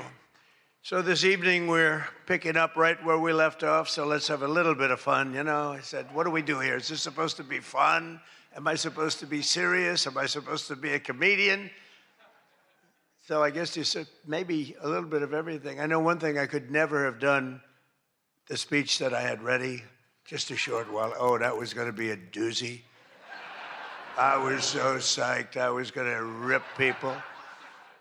And I don't know, just something changed. It's really for the better, but I just wouldn't want to do that. But we'll do a little ripping if you don't mind. But it is true. I said, how do we handle this? It's going to be a different kind of an evening, and it is. And in many ways, it's a more beautiful evening, actually. Everyone's looking really good tonight, and I know it was not easy finding shoes to go along with your bulletproof vests, which many people didn't want to wear because they'd rather die than look 20 pounds heavier. You know that, right?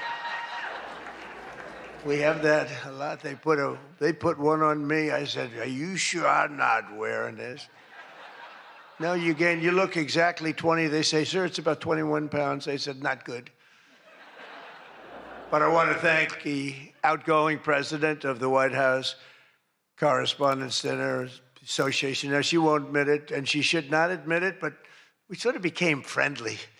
You know, in times of stress, on occasion, you become friendly. I have a lot of respect for Ouija, and I tell you, we went through a little bit of a war together. It turned out pretty good.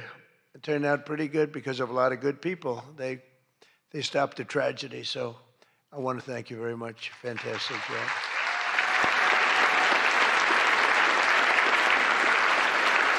And Ouija worked extremely hard to ensure this dinner was rescheduled, and we want to just thank her family. I just met her parents, her children, her husband. What a perfect family. So it's really great. Thank you very much, all, for putting up with this. For putting up with this, right? But let me also thank the incoming president of the Correspondents Association, Jackie Heinrich. She can be very tough as a reporter, I will tell you. She can be nasty. She looks so beautiful, but she can be so nasty. How could that happen? But she just got married to a very successful congressman, a very good congressman. I'd like to have a couple of more votes from it. That's okay. On occasion, he shows a little independence. We don't like that. But now he's a very professional guy, and he loves our country. But that's a big thing. I just see what takes place. We're talking about what takes place to be in the position that you're leaving and that Jackie's coming into. And it's a lot of work, a lot of friendships, a lot of talent. And so, Jackie, congratulations.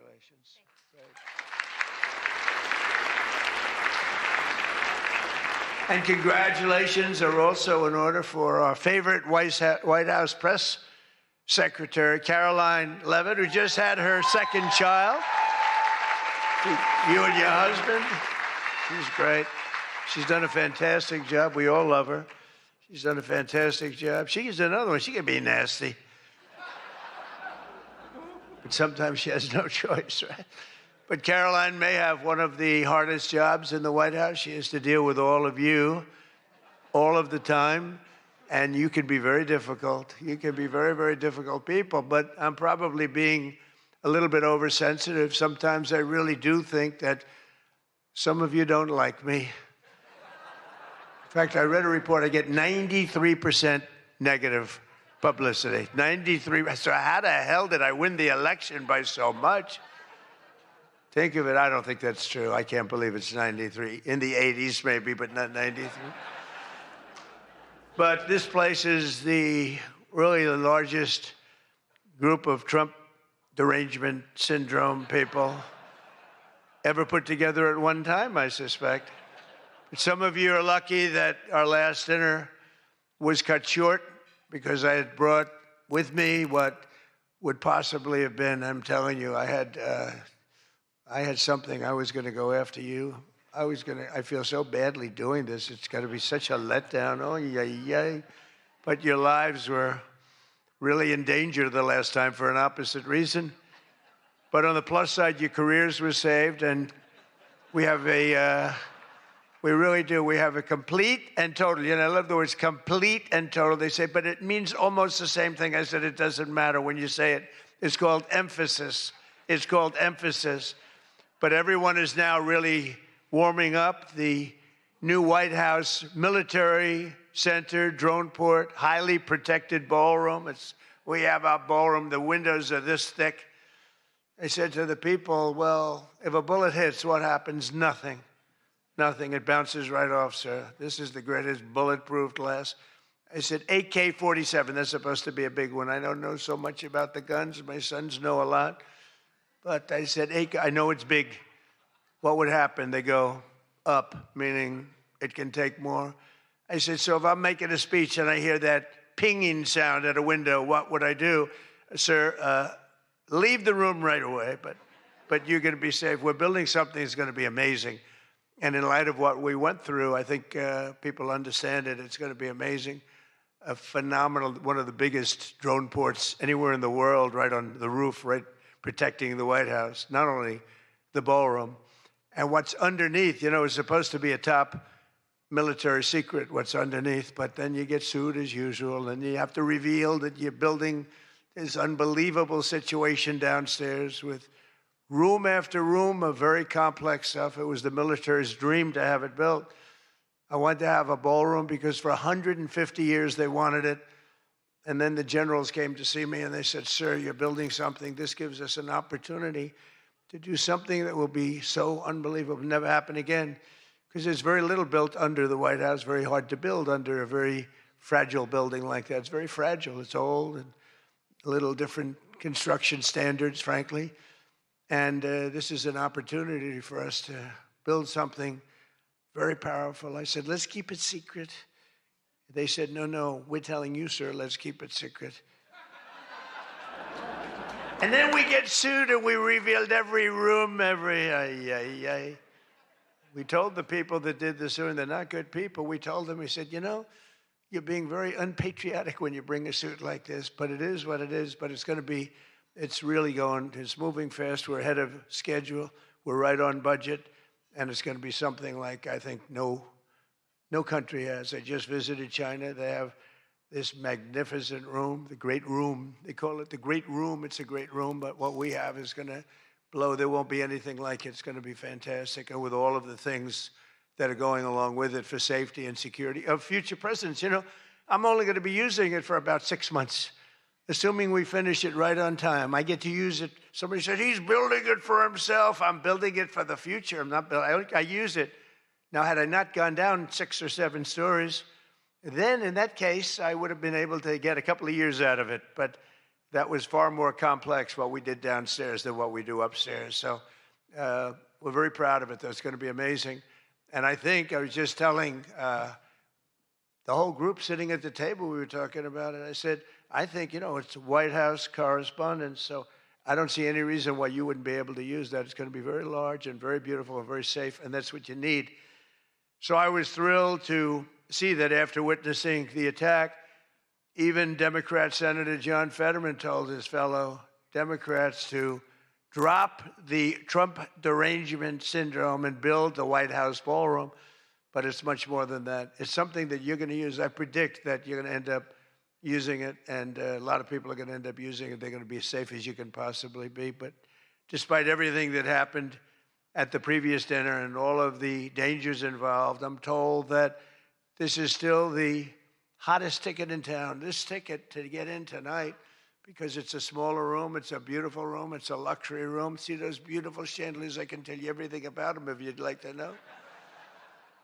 See that beautiful Capitol above? See the beautiful Capitol? See everything, the brass. Those chandeliers are great. I'm looking at them, saying, I wonder if I could, you know, I sold this building, and they're doing a nice job, but they're nice people. But I'll tell you, I'm looking at them saying, I wonder if I could walk out with those chandeliers, because you can't buy them. They're very special. I won't tell you the fact. I won't mention that they're Czech crystal, because I'd like to say everything's made here, but they are Czech crystal. And they are beautiful. And the Waldorf people are doing a really nice job. We're proud of them, actually, because, you know, when I left town, I was a little angry. I was a little bit angry. I was offered a nice price. I said, I'm getting out of that place. And then I said, let's make a comeback. And but I was very proud of this building. This building was hot. Remember the lobby floor? 82,000 feet. For those in the real estate business, 82,000 feet. That's a major floor. That thing was packed every single night. It was packed, mostly Republicans, I would say, but it was packed every single night. It almost brings back memories. But I left town, and I have just had nothing but good experience. And this might be the best experience of all, having all of these incredible people in this room. It's a great feeling, frankly. It's a great feeling. But tonight's event, thank you. But tonight's event is even crazier than the last time. In fact, it's so successful that I've been informed by CBS News' David Ellison, who's going to do a fantastic job. He's the owner. He's the owner. He bought it, spent a lot of money, and he's going to make, I think, fantastic changes and keep some of the great stuff going. But that next year they're going to call it the Trump White House Correspondents Dinner. He told me that. And I like that very much. We're going to change the name of it, okay? Oh, it's going to be so hot, just like our country is hot. We are hot, by the way. But to be honest, it's just about the only way that they're going to ever get me back here. You're going to have to change the name of the dinner. But how's that one going? Not too good. I hope that everyone finally got to enjoy their entire, very delicious beef tenderloins, very special beef. And I want you all to know that Bobby Kennedy, who's right here, personally ran over the cow in his car. And he cut it up and he brought it here for you to eat tonight. So it's very fresh. And Bobby also suggested an appetizer featuring his favorite cut of male raccoon roadkill. But we drew the line at that, Cheryl. We said, no, we're not going to do that. We're not doing that. We love Bobby. I'll tell you, it is a piece of work. You think it is fun, but he is a very different kind of a person, I will tell you. But he has what it takes, and he's smart, and he loves the country, and he wants people to be made to feel good. You agree with that, Bobby? He wants people to feel good. And he's doing a fantastic job. Thank you, Bobby. Thank you. We can joke all we want, but thank you. A lot's happened since the last time we were all together. Last month, we hosted one of the most incredible sporting events in world history at the White House, the UFC Freedom 250 fight. The UFC fight, when I announced that we're going to build a boxing ring right outside of the front door of the White House, that took a lot of heat. But it turned out that was, they say, about the most viewed fight in history. It was beautiful. So many things happened. It was supposed to rain. We're going to do it the week before, and the weather was beautiful. And the weather came, and it went, and now we came up to Wednesdays. They said, sir, this was on a Sunday night, replacing 60 Minutes, which is nice and unusual, because usually it's Saturday night. And they said, sir, this was from Wednesday on. Tell me about weather, right? Sure, it's going to rain. I think you're going to have to. It's going to be one of the worst storms that we've seen in a long time. It's coming up the coast. It's going to hit you on Sunday night. It's going to be a disaster. I'm saying, can you believe? And you saw the ring we built, Dana White, the great Dana White, and everything. We had the best fighters in the world. Turned out we had the best fights that most people have ever seen, including me. It was just a miracle. But what happened is we're waiting for this rain to come all day long, and it's coming, and it's horrible. And it's 8 o'clock, and we say, I think it hasn't rained yet. I said, maybe we should postpone it an hour. Maybe we should make it the next day. We didn't know what to do. And finally, we just said, let's just have it. And it never rained. It was perfect. In fact, the week before, it was 92 degrees. It was nice, but this was like 72 degrees. And the rain was coming, and it came right over the White House. And it was like, thank you very much. It went like this.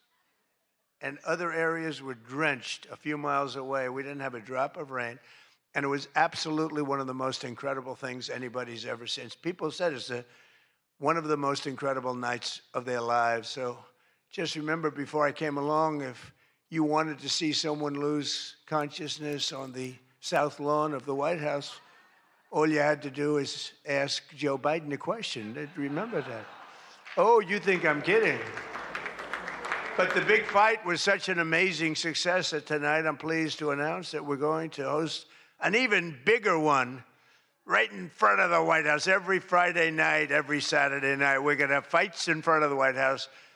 But we do have something coming and I'm only kidding. You know, the one thing about the press that I learned, don't be sarcastic. Because I'm a very sarcastic person, and I get sarcastic, and most people know that, but you have some bad people that will write it exactly like I say it. And I said I was only kidding. But we are going to have Indy 500. Roger Penske's coming in mid-August, and they're going to have it all throughout Washington, the greatest cars, the greatest drivers in the world. And that's going to be something. Already they have over 350,000 people signed up, going down Pennsylvania Avenue, around the Capitol. And Roger, who's incredible, he won the Indianapolis 500 20 times. Think of it. Germany, Japan, all these countries, they spend billions and billions of dollars trying to win the Indy 500. And Roger wins it. He literally won it 20 times. On the 18th time, I said, you know, that's amazing. I'm going to give him the Presidential Medal of Freedom. And I had him up. And then he won it 2 times after that. The guy's amazing. And he lost the last one by about 6 inches, if anybody watched it. So they're coming here, and it's going to be something really exciting. We have unbelievable events. Look, it's an unbelievable country. And on July 4th, we were over at the mall, and it was raining. It was supposed to be really bad again. And we had 450,000 people show up, and that's a light number. And I was told, sir, we're going to have to cancel the event. This was not good. And it was drizzling a little bit, not raining very hard. And people are calling me, friends of mine were calling me. And I got a call from Brett Baer. Brett Baer said, it's not raining. I said, where are you? I'm standing at the mall, and I'm waiting to go in the White House. Then others called up. They said the same thing. And I said, you know, this is terrible. But there was lightning. Not big lightning, but you don't have to have big lightning. It takes just a little bit to do some big damage. So they said, everybody must leave. 450,000 people were forced to leave, and they left. And then I said to myself, I said, let me call up and find out what the hell's going on. And I called up, and I spoke to a brilliant young man. He said, don't worry about it, sir. We can do it in a couple of weeks. I said, you can't do it in a couple of weeks. This is the 250th birthday. In 2 weeks, what are we going to do? Say, let's go? We're going to have a redo? No. I said, I'll speak if I have to speak at 3 o'clock in the morning, 2 o'clock, 1 o'clock. I don't care. Call them all back. They're all gone. 450,000, and most of them were in cars or heading back to Texas, and it was sad. And we said the show must go on. Very much like here, we said the same term, right? The show, it's a great term. It's true in life. The show has to go on. The show must go on. And I said, the show must go on. I put it out on Truth. The show must go on. And we had probably, Peter, 150,000 people come back up higher. Maybe, thank you. Let's stand up, Peter. Tell them. More, right? It might have been more, but it was amazing. It was just an amazing crowd. And actually worked out better, a little like this. It worked out better than if we had done it at the normal 7 o'clock, 8 o'clock time. It was incredible. We started speaking at 11 o'clock in the evening, but tremendous numbers of people. Thousands and thousands came roaring back, and it was a great evening. And it was a celebration. And we didn't do it the following day, and we didn't do it 2 weeks later. We did it when we were supposed to do it. It was a fantastic celebration. But I can exclusively reveal to you this evening that for the heaviest of the heavyweights, we will have sloppy Chris Christie, one of the sloppiest human beings you'll ever meet, fighting, I would say, I could mention the governor of Chicago, but I'm going to mention instead Jerry Nadler. And they're fighting for a big piece of cheesecake, big fat piece of cheesecake. Who the hell wrote that line? But it is true. And then you have a Congresswoman, Alexandria Ocasio-Cortez, AOC plus 3. That's her 3 friends, right? AOC plus 3, and I watched her give that answer when she was over in Europe. It was not a good answer. If I ever gave that answer, I would be out of politics. Remember, you cannot have a 19-second wait time to answer really a quite simple question. But we'll then have a rematch against an extreme, simple question on a foreign policy from Munich Security Conference. It was a big security conference, and this was our first time up in terms of that. And we had a sort of little preview, and then Anderson Cooper is going to fight Lawrence O'Donnell. I'm not a fan of Lawrence O'Donnell. I like Anderson, actually, because he's covered me well for many years. Then he went bad as soon as I went for politics. But for years, he loved interviewing. I did so many interviews with him, and he was great. But, you know, he's got a little different persuasion than me in many ways, actually. And Lawrence O'Donnell, never liked him, never thought he had any talent. But he's still making a living, so I can't knock it. But we had a contest for who had the lowest ratings and the lowest IQ on television. And that was actually Don Lemon, I think. You know, when I said that he's the dumbest man on television, I said, you know, when you say some things, you never make a comeback. It's not like, oh, gee, hey, Don, let's have dinner some night. But I know what I'm saying. And then you have Bette Midler and Jane Fonda actually held a concert to protest the first UFC fight. They didn't want to see the fight. And very few people want. They held an event. Like 3 people showed up. And given the choice between seeing some of the really beat up faces of the UFC, almost everyone chose the people in the UFC. It was between the 2 of them or the UFC. And what about Bruce Springsteen? What the hell happened to that guy? He looks like hell. I don't care what anyone says. I'm not supposed to say. I'm sure he doesn't like the way I look, but I don't look so bad. But at a recent concert, Bruce, all he did was talk politics. He ought to run for office. That'd be interesting. But all he talked about, he made 4 political speeches in his 3-hour show. The tour has been renamed Bored in the USA. And his new song was so bad that Chris Christie, who's like a fan, you know, he goes out and tells everybody how he hates Chris Christie. Keep that guy out of my... And I see Chris Christie there again, high-fiving Bruce Springsteen in the aisle, and Bruce Springsteen saw him and didn't even lift his hand up. And I just wanted, because I used to be friendly with Chris, when somebody doesn't like you, write them off, forget it. You got billions of people in the world. You don't have to make a jerk out of yourself. But usually a comedian hosts this dinner, and I think we sort of changed it. Tonight we're going to have somebody who I think is really spectacular, but I've watched comedians get up for the dinner, because I have been here actually quite a few times, people don't realize. And there's one time in particular when Barack Hussein Obama hosted it. Do you know who that is? And he hit me hard, but actually he hit me with respect. I was sitting with Melania at a table, and you had Brooklyn Decker, supermodel, at a table right next to her. And I really always will like her. She's married to a great tennis player, Andy. And she was at the table, not at my table. And I have watched this clip thousands of times. They keep playing it because they think that was the evening I decided to run for president. It was not. In fact, I loved the evening. I looked at my wife. I said, can you believe it? All these people, that's all they're doing is talking about me. I love this dinner. It's true. And Obama was nice. You know, it's amazing how things work out. He actually showed a picture of the White House with a big Trump on top. Like I put a sign. And, you know, I'm sort of doing that when you think about it, right? I mean, he wasn't really wrong. But no, he was respectful. He was good. But it had nothing to do. It had nothing to do. I just decided that I wanted to make America great again. This had nothing to do with that dinner. I've gotten so many calls, and for years they've been saying, was that the moment you decided to run? Really, no.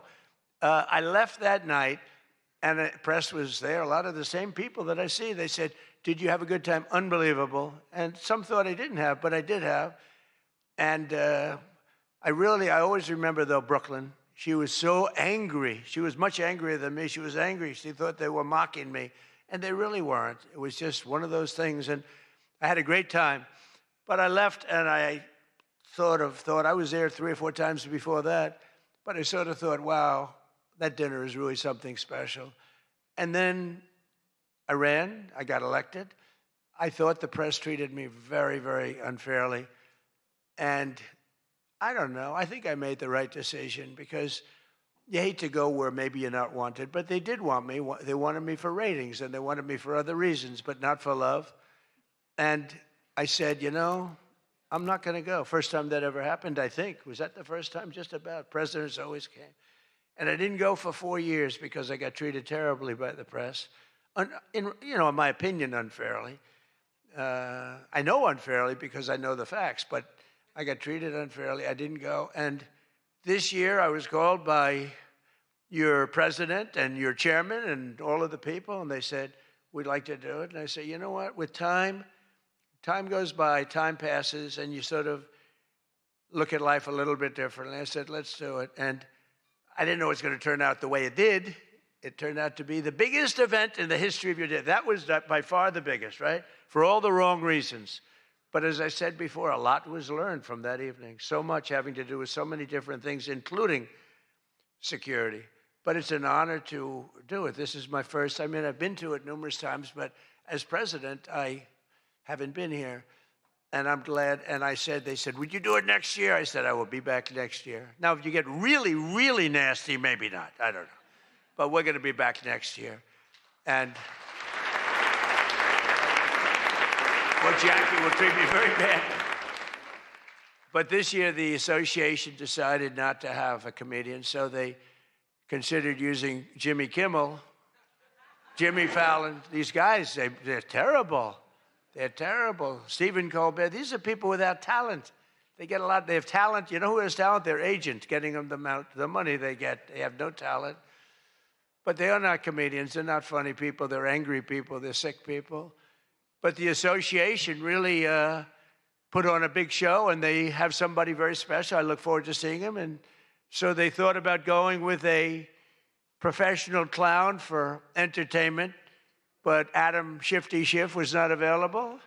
You know, he's known, I called him, I hate some people. You know, I shouldn't say this. I'm not supposed to hate. I'm supposed to love everybody. But he's a terrible person. He's a liar.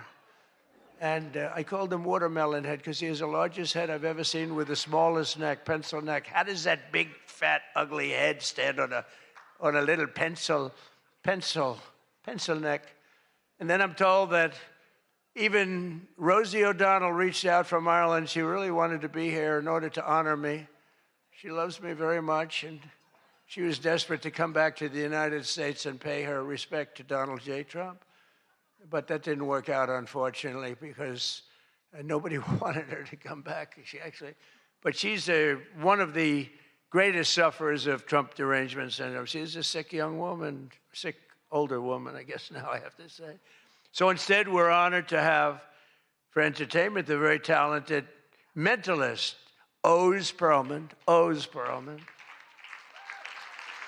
And everybody, they said, are you going to stay? I said, yeah, I'll stay. I mean, I think I'll stay. What the hell else am I going to do? I've got Iran, I've got this, I've got that, which is all going extremely well. Don't believe the fake news. You know, it's the only thing we were talking before, I said, so we've hit Iran very hard. Their Navy is gone. Their Air Force is gone. 250 jets, no longer. 159 boats, good boats. In fact, I said, why the hell didn't we keep them? We could have used them. But 159, but all at the bottom of the sea. They have no radar. They have very few drones left, despite what you see. And every once in a while, they're going to set some things up, but they don't have much left. And by the way, they are talking to us right now. They'd love to make a deal. I don't think they're ready to. I don't think it's time yet, but I'm willing to listen. But they cannot have a nuclear weapon. We don't want to see Washington, D.C., or any of our cities, or Israel, or frankly, the Middle East, destroyed with a nuclear weapon, because I know the power of nuclear weapons. I see it. I get to see it. We're not going to let that happen. So this is all about, we will not let them have a nuclear weapon. And they would use it. They would use it if they had it. But Oz, I do have one question about what happened that time, because he was there. How the hell did you not see that coming? He sees everything. He sees everything. He's telling me about your grandmother and your this. Why the hell didn't you? We got to ask him that question when he gets up here. Why didn't he see that coming? But of course, this evening, it's really all about the fake news media and your handling of prizes, and writing and producing and performing made-up stories like the Academy Awards. You know, Academy Awards used to be the epitome of ratings. Outside of the Super Bowl, it got the second most ratings. Now it's down in the dumps. Nobody wants to watch it anymore because they took on Trump. They hit me all night long. They hit me. The winner is so-and-so. I want to talk about Donald Trump. I hate this man. Nobody wants to hear this stuff. Right, Peter? Nobody wants to hear it. You ever see the ratings? They used to have 48 million people. Now they have 2 people watching. But they'll learn their lesson. But I want to personally congratulate CNN's Caitlin Collins on receiving her award. It was all about me. It's a fake. She shouldn't get the award. It was a fake. But I didn't mind. I said, Caitlin, congratulations. But it was fake. There's no question about it. But she's a young, attractive woman. She never smiles. I said, Caitlin, do you have a smile? Smile. You have a nice position. You're at CNN Fake News. You should be a happy person. So smile, Caitlin. Just smile. But we attack, and I thought Caitlin had really made it big with a major new sponsorship, but then I informed her that it wasn't her, on the Bud Light can. It was Dylan Mulvaney. And Dylan Mulvaney cost Bud Light $35 billion in market cap. That was the worst commercial ever made, by the way, for those few people that want to hear that. Most people don't care, but I would. I wouldn't want to hire Dylan anytime soon. Think of it, they hired Dylan Mulvaney, and their market cap has gone down by $35 billion. Who wrote that commercial? And then you have writer Josh Dorsey. He also received, he's been killing me for years. No, he's been, and yet tonight he shakes my hand, he hugs me, everything nice.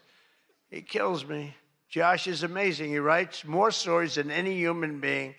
There's nobody that writes more than Josh. He'll write 4 stories about me a day, all different subjects. I mean, I had the other day 3 stories and one on the, he was upset about this. 1 was on page 7, 3 were on page 1. They were all written by Josh.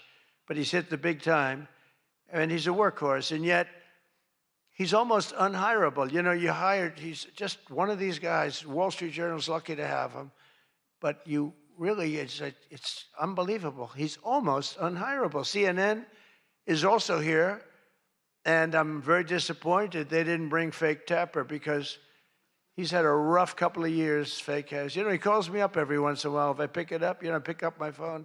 I used to go to this young lady. I'd say, any calls from the press? No, sir. I said, oh, now I'm the president of the United States, right? I'd say to Stephen Chung, is Stephen here someplace? Where's Stephen? He's one of the toughest human beings I've ever met. Don't ever wrestle Stephen. You'll be in big trouble. But I say, Stephen, let me ask you, did the press call? No, sir. You know, when I was a developer, I'd get a call every half an hour. For whatever reason, I always got disproportionate press. So I said, Stephen, nobody called? No, sir. 2 hours later, I say, hi, Steve, how are we doing? Everything good? Anybody call? No, sir, no press calls. I say, I'm president. Nope, they never call. So this went on for about a week. I'd say, Caroline, did the press call? No, sir, no calls. I said, nothing. It's over a week. I haven't received a call. So I said, you know what I'll do? I'm going to give the press my phone number. That was the stupidest thing I ever did. I'm getting a call every 3.7 minutes. Stephen, I don't know where the hell you've been, but the press calls, I'm getting calls, ring, ring. I was with somebody today. They said, I've never heard a phone ring as much as it's fresh. Now, I look at the thing and usually just delete, delete, delete. Every once in a while, it'll be one of the people in this room that I like, and I'll pick it up. Like this one right here calls me on occasion, right? She'll call me and she says, hello, sir. How are you? We want to talk about some horrible subject, like a horrible, depressing subject. I say, Jackie, I don't want to talk about it. Congratulations, however, on your new marriage. But I don't want to talk about it. But it's true. And people call me now. And so for weeks I go, no calls.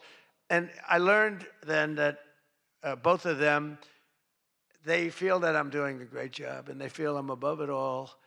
And that no person, hundreds of people call no person, is good enough to talk to Trump. And so we don't even bother telling you. That's not the way it works, Caroline. You have to let me know, because sometimes I do like to speak to the press, but now I have the best system I've ever had. It rings, and just so you understand, you're much better at putting your name, because if there's no name, I just can't do that. You know, I pick up every once in a while. Hello, I'm from Reno, Nevada. We're a startup paper. We're calling it the Reno Express. I said, do you believe I'm the president of the United States? Mr. President, could I have your views on Iran? And I just hang up. No, I get the craziest calls. I mean, some of them, my wife said, I can't believe you do this. This is a hell of a way to live. But sometimes they get calls from very important. Sometimes I can straighten out stories that are going to be fake, and I can make them from a fake story to a good story. I always find that when you don't speak to the press, you always get a bad story. When you do speak to the press, you have a shot at getting a good story. Oh, look. No, look, if I were a reporter, and let's say I'm a big reporter, I work for the failing New York Times, or I work for, well, I don't know, do they ever come to these dinners? Didn't they cancel out a long time ago? Big mistake. They should be here. But I get a call. I've always found that, you know, speaking to them, you just do better. You do better. When you can, when you have the time.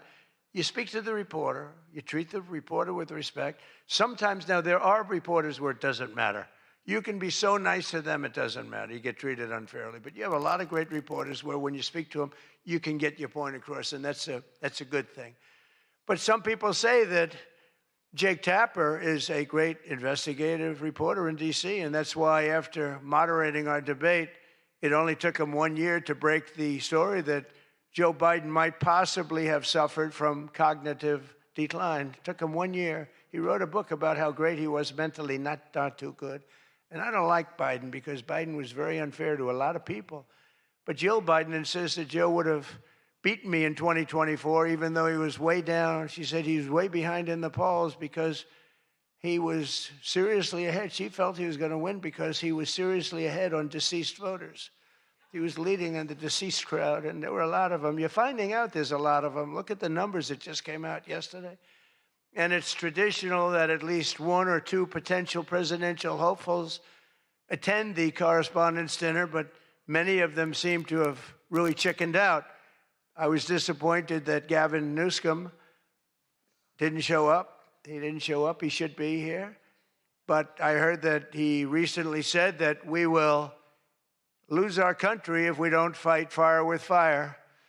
And to be fair, there's only one thing we know about Gavin, and that's that he definitely doesn't want to fight fire with water. He's got a lot of water, never uses.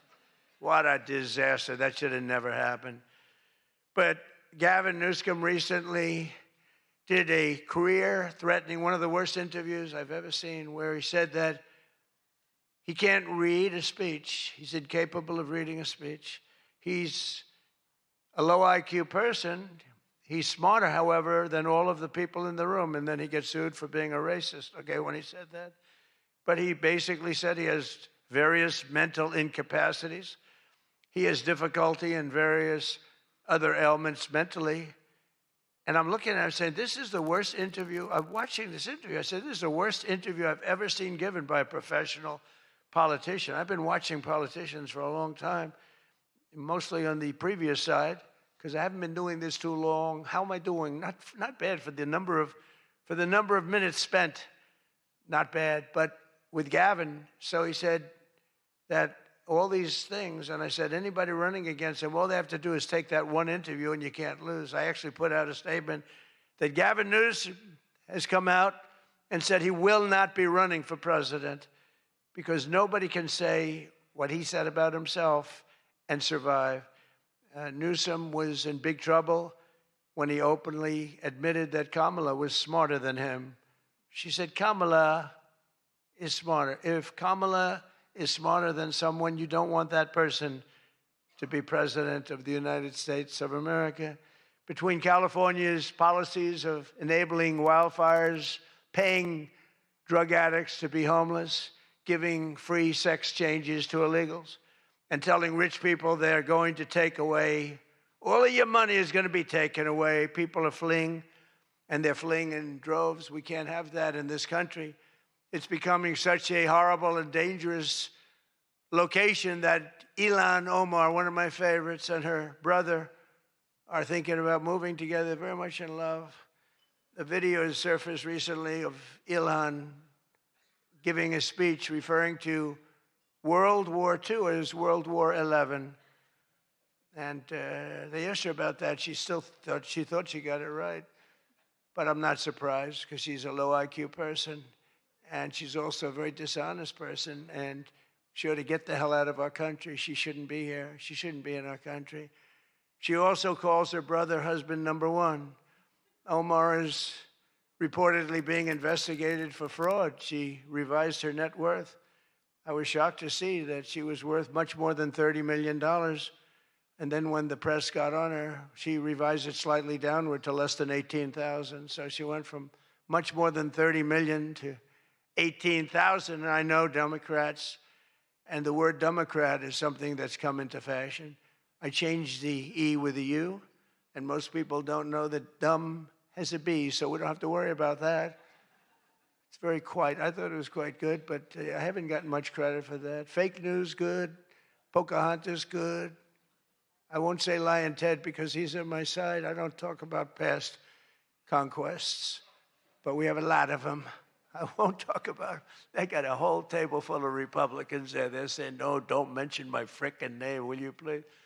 But we've had a lot of good names. But the Democrats are there to destroy wealth. And honestly, they've gone absolutely crazy. Gavin Newsom's not only a man who really wants to run for president, he's doing a bad job running a state. You can't have somebody like a J.B. Pritzker, who I understand is not present, sadly, but, some people say, never use the fat word.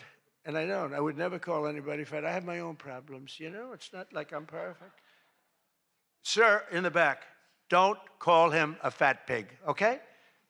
I'm sticking up for him. Don't call him you. You can't do that, sir. You can't call J.B. Pritzker a fat pig, please.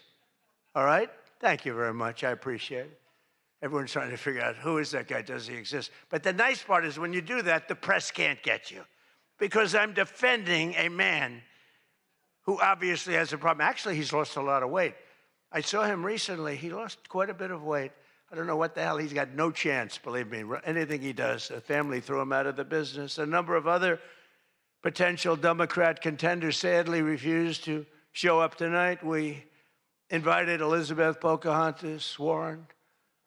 She's referred to Pocahontas because, in fact, I had to apologize. People came up and they said, we want you to apologize to Elizabeth Warren for calling her Pocahontas. And I ended up apologizing to the real Pocahontas. But Elizabeth Warren was supposedly of Indian heritage. And then she took the test and she only had 1,024th Native American. And I said, you know what? I think I'm more of an Indian than she is.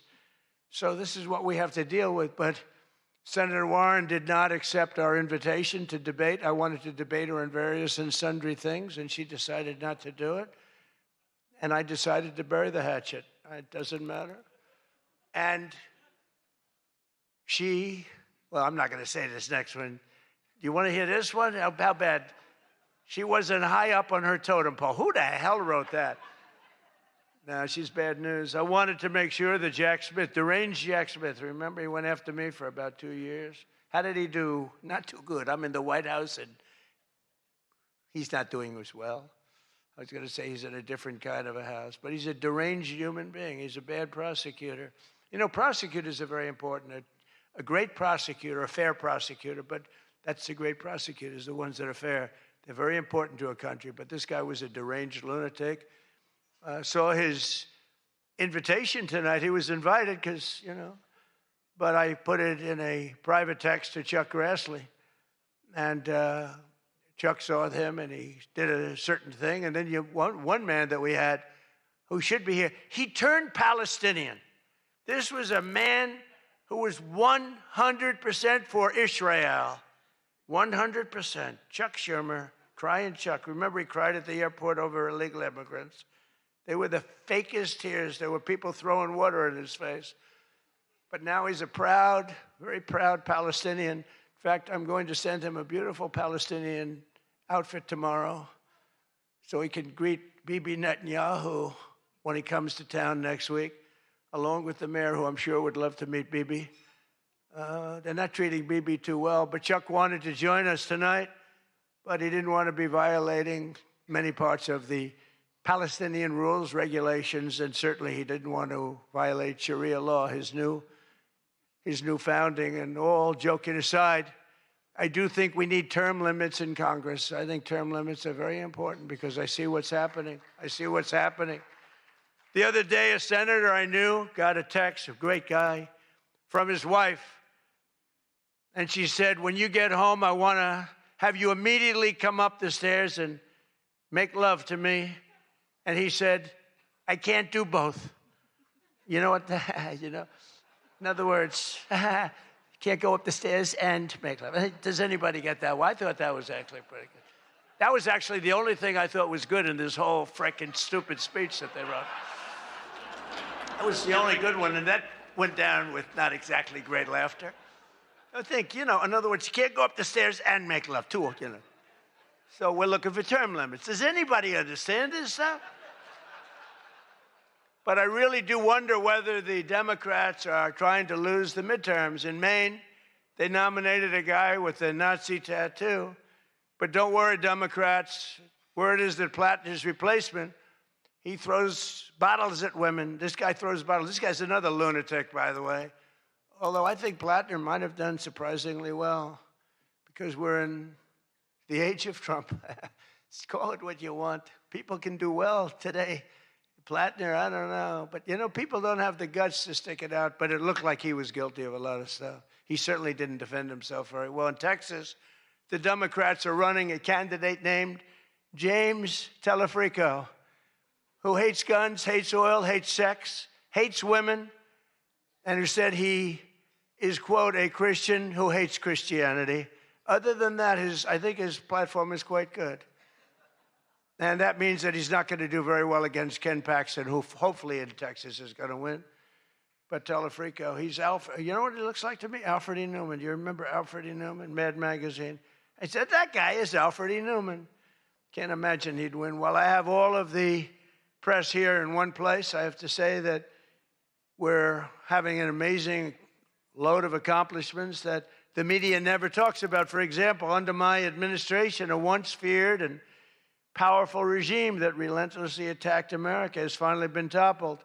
Their former leaders have been removed, and they're now being run by a gay dictator facing internal divisions. But I, for one, wish Barry Weiss all the best at CBS News. She's a wonderful woman. Most of the press lives here in Washington, D.C., and you should be thankful for me for what my administration and I have done to make our nation's capital, which was one of the most dangerous and unsafe cities anywhere in the world, one of the safest cities in the United States. Crime is down 88%, and our capital is shining again with 62 monuments, statues, water fountains looking more beautiful. The graffiti's all gone. The tents are all moved out of the parks. The fences are all done. Our capital looks like it's really in good shape. And people coming here, people in the White House, they work in the White House, they all say, young women, young guys walk up. They say, thank you, sir. 2 years ago, we lived in a dangerous city. We lived in a city where 150 people were killed a year. And now we have almost a crime-free city. Our National Guard has done an incredible job, and we've removed over 5,000 career criminals. You know, we removed, there's one stat, I think it's a great stat. It's to me, it's fantastic. 2% of the people create 91% of the crime. That's something you can fix, and we fix it. We moved out over 5,000 career criminals out of Washington, D.C., and we have the greatest capital in the world. Again, it's beautiful, it's thriving, the restaurants are thriving. You couldn't get into a restaurant because they didn't have, all the restaurants were closing. And if you even got in, you felt unsafe. People were getting into Ubers and they were being attacked when they were in an Uber. It's not happening anymore. We have tough, smart people, and they have done a fantastic job. Washington, D.C. is safe again. You can't get into a restaurant. The restaurants are opening up. They're opening up all over the city. They can't get, it's the exact opposite. They can't get space. But mostly I've given up on you and the media so that now I just gave up on you and I'm number one on TikTok. Did you see that I'm number one, Stephen? Is that true? I'm number one on TikTok. So how can they be so bad? 520, think of this, 425 billion views. Can you believe that, Peter? I mean, let's go, Peter. I gave up on you people. I gave up on traditional press. And it obviously worked because we did win in a landslide. I mean, somebody's got to be saying something good about me. But TikTok, good old TikTok, and I was able to get it sold to a group of very wealthy people, mostly Americans. I was told President Xi, who's a man that I get along with very well, he was a hard no for the sale of TikTok. They all said he's a hard no. I said, well, let's call it, put your group together. They put it together, billions, hundreds of billions of dollars. I called up President Xi. I said, President, look. These are American people. They're wonderful people. In fact, one of them happens to own CBS, actually. I mentioned his name. I said, these are wonderful people, and it'll be a good thing. Does it mean anything, President? It's nothing. It's nothing. They love your country. we'd love to see you approve the deal. And he goes, all right. That was it. It was done. And we sold TikTok. And he's a friend of mine. And he's not contributing to problems like other people contribute to problems. So we get along. But we made the deal. But number one on TikTok is Trump, and that's probably why we won. But for all of the trouble that you give me a lot of trouble, a lot of heartache. I hope all of you know that I believe in the free press more than anyone in this room does. Maybe not quite. But that's why I'm proud to be the most open and transparent president in history. They called me that. You know who calls me that? Caroline. That's about it so far. Would anybody else call me that? I think Peter would call me that. Am I the most transparent? Biden never used to answer your questions. He'd ask Biden 20 questions, he'd never get an answer. Who's the most transparent president, Peter? Who? I look at him, it's the first time he's tongue-tied. I cannot believe it. Oh, he's not going to be happy tomorrow. But you people have no idea how lucky you are. When I'm gone, you're all going to be broke. Your business model is going to be finished. No, it's true.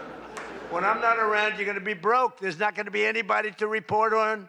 Nobody gives a damn about anybody else. The New York Times the other day had 5 stories about me. You know, before I got into politics, in my whole life, I had 7 front-page stories. This is years of success. I think 6 were good, 1 was bad. I had 5 stories, 7, 5 good. Yeah, I had a total of 7 stories on the front page of the New York Times. That's not bad. Now I average about 3 or 4 a day, all different topics, all bad, everything bad. But here we are. I mean, here we are. In fact, when I'm finished, I'm going right back to the Oval Office, so I have to be doing okay. But we are all doing good together. That's why tonight, to show just how much I care about the press, and I want to save your ratings, I'm pleased to announce my intention to, and this is somewhat of a scoop, my intention to run for a 4th term as President of the United States. I will be doing that. I will be having an official, in fact, I think I have, I won 3 times. Now I'm going to do it again. Thank you. I'm going to do it. Should be easy. I'm getting very good at running for president.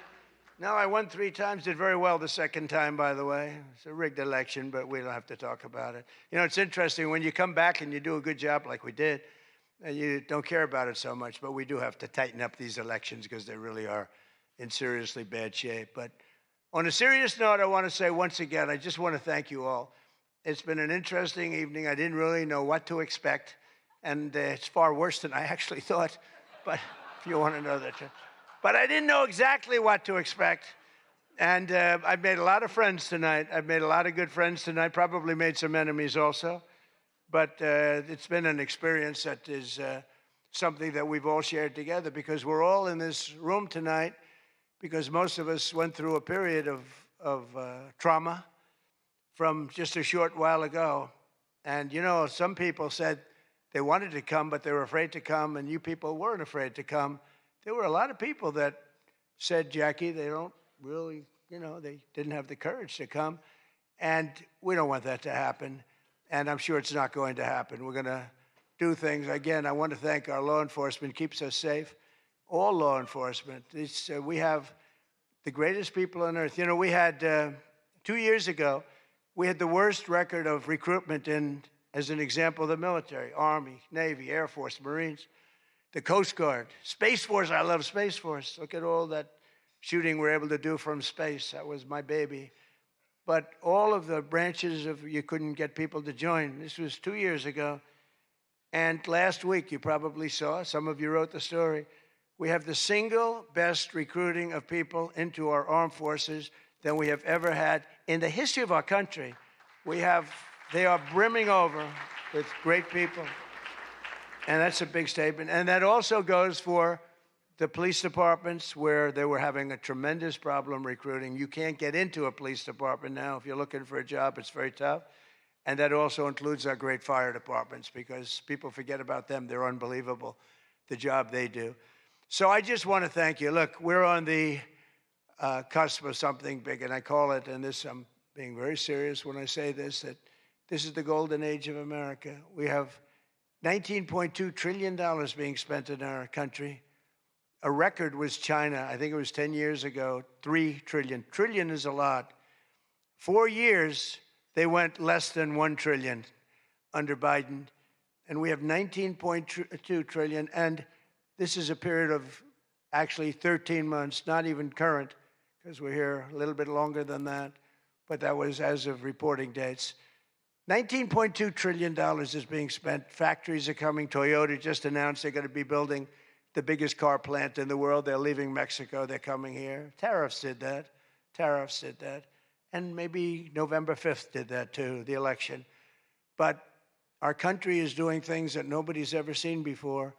And it is true. We were, and you've heard me say this, we were a dead country 2 years ago.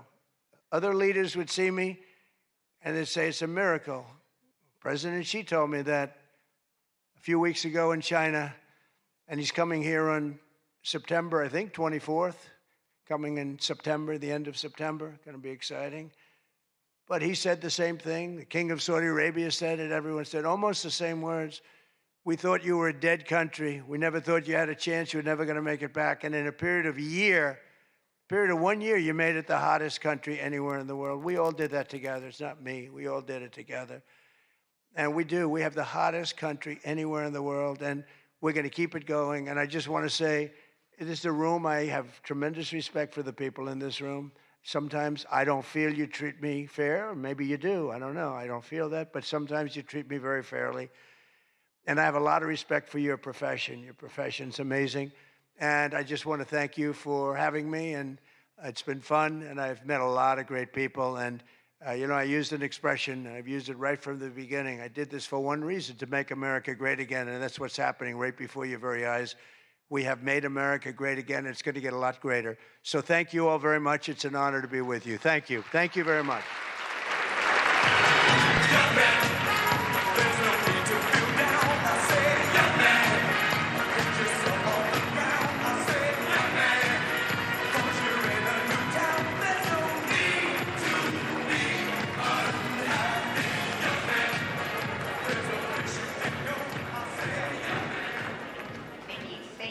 Trump.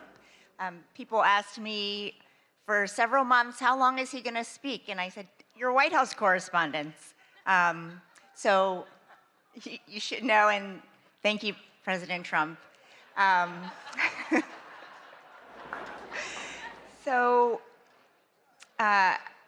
This night is all about the First Amendment. And tonight it was on full display. And I just want to congratulate all of our award winners again, my friend Caitlin, who has a beautiful smile, and Josh Dawsey, who is one of the most prolific journalists of our time. That is true. Okay, now we're finally going to answer a question people have been asking since I announced he was coming to the dinner back in February. What the heck is a mentalist? The wait is over. Please welcome Oz Perlman. Give it up for mentalist, Oz Perlman. The mentalist on people's minds is Oz Perlman. How did you get that? Who are you thinking of at this very moment in time? Who are you going to talk to this week? Vince. Vince? Yes. Open your hand up. No. Oh, my God. Look in your hands, Aaron. Albert Einstein. Okay, that I can't even host the show anymore. That's the craziest shit I've ever seen in my life. Who is she? It's Oprah Winfrey. Say hello to Miss Oprah. Whoa. Winfrey! Oh my God!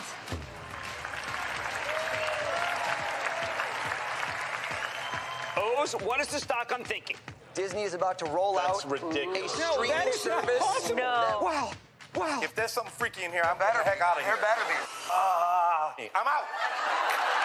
How are you doing that? You're at the top of your game, dude. Barack Obama's who just thought of Get the fuck out of here. How is that possible? Mind blown again. I know we're on TV, but this is crazy. I'm done. I'm done.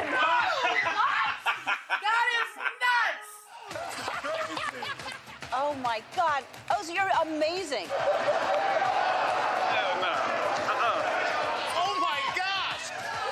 Oh, you're a genius. Fakes to Jamar, throws to Tanner. That's literally insane. It's like shattered my worldview. I have to rethink how I think about everything. Please welcome to the stage, Oz Perlman.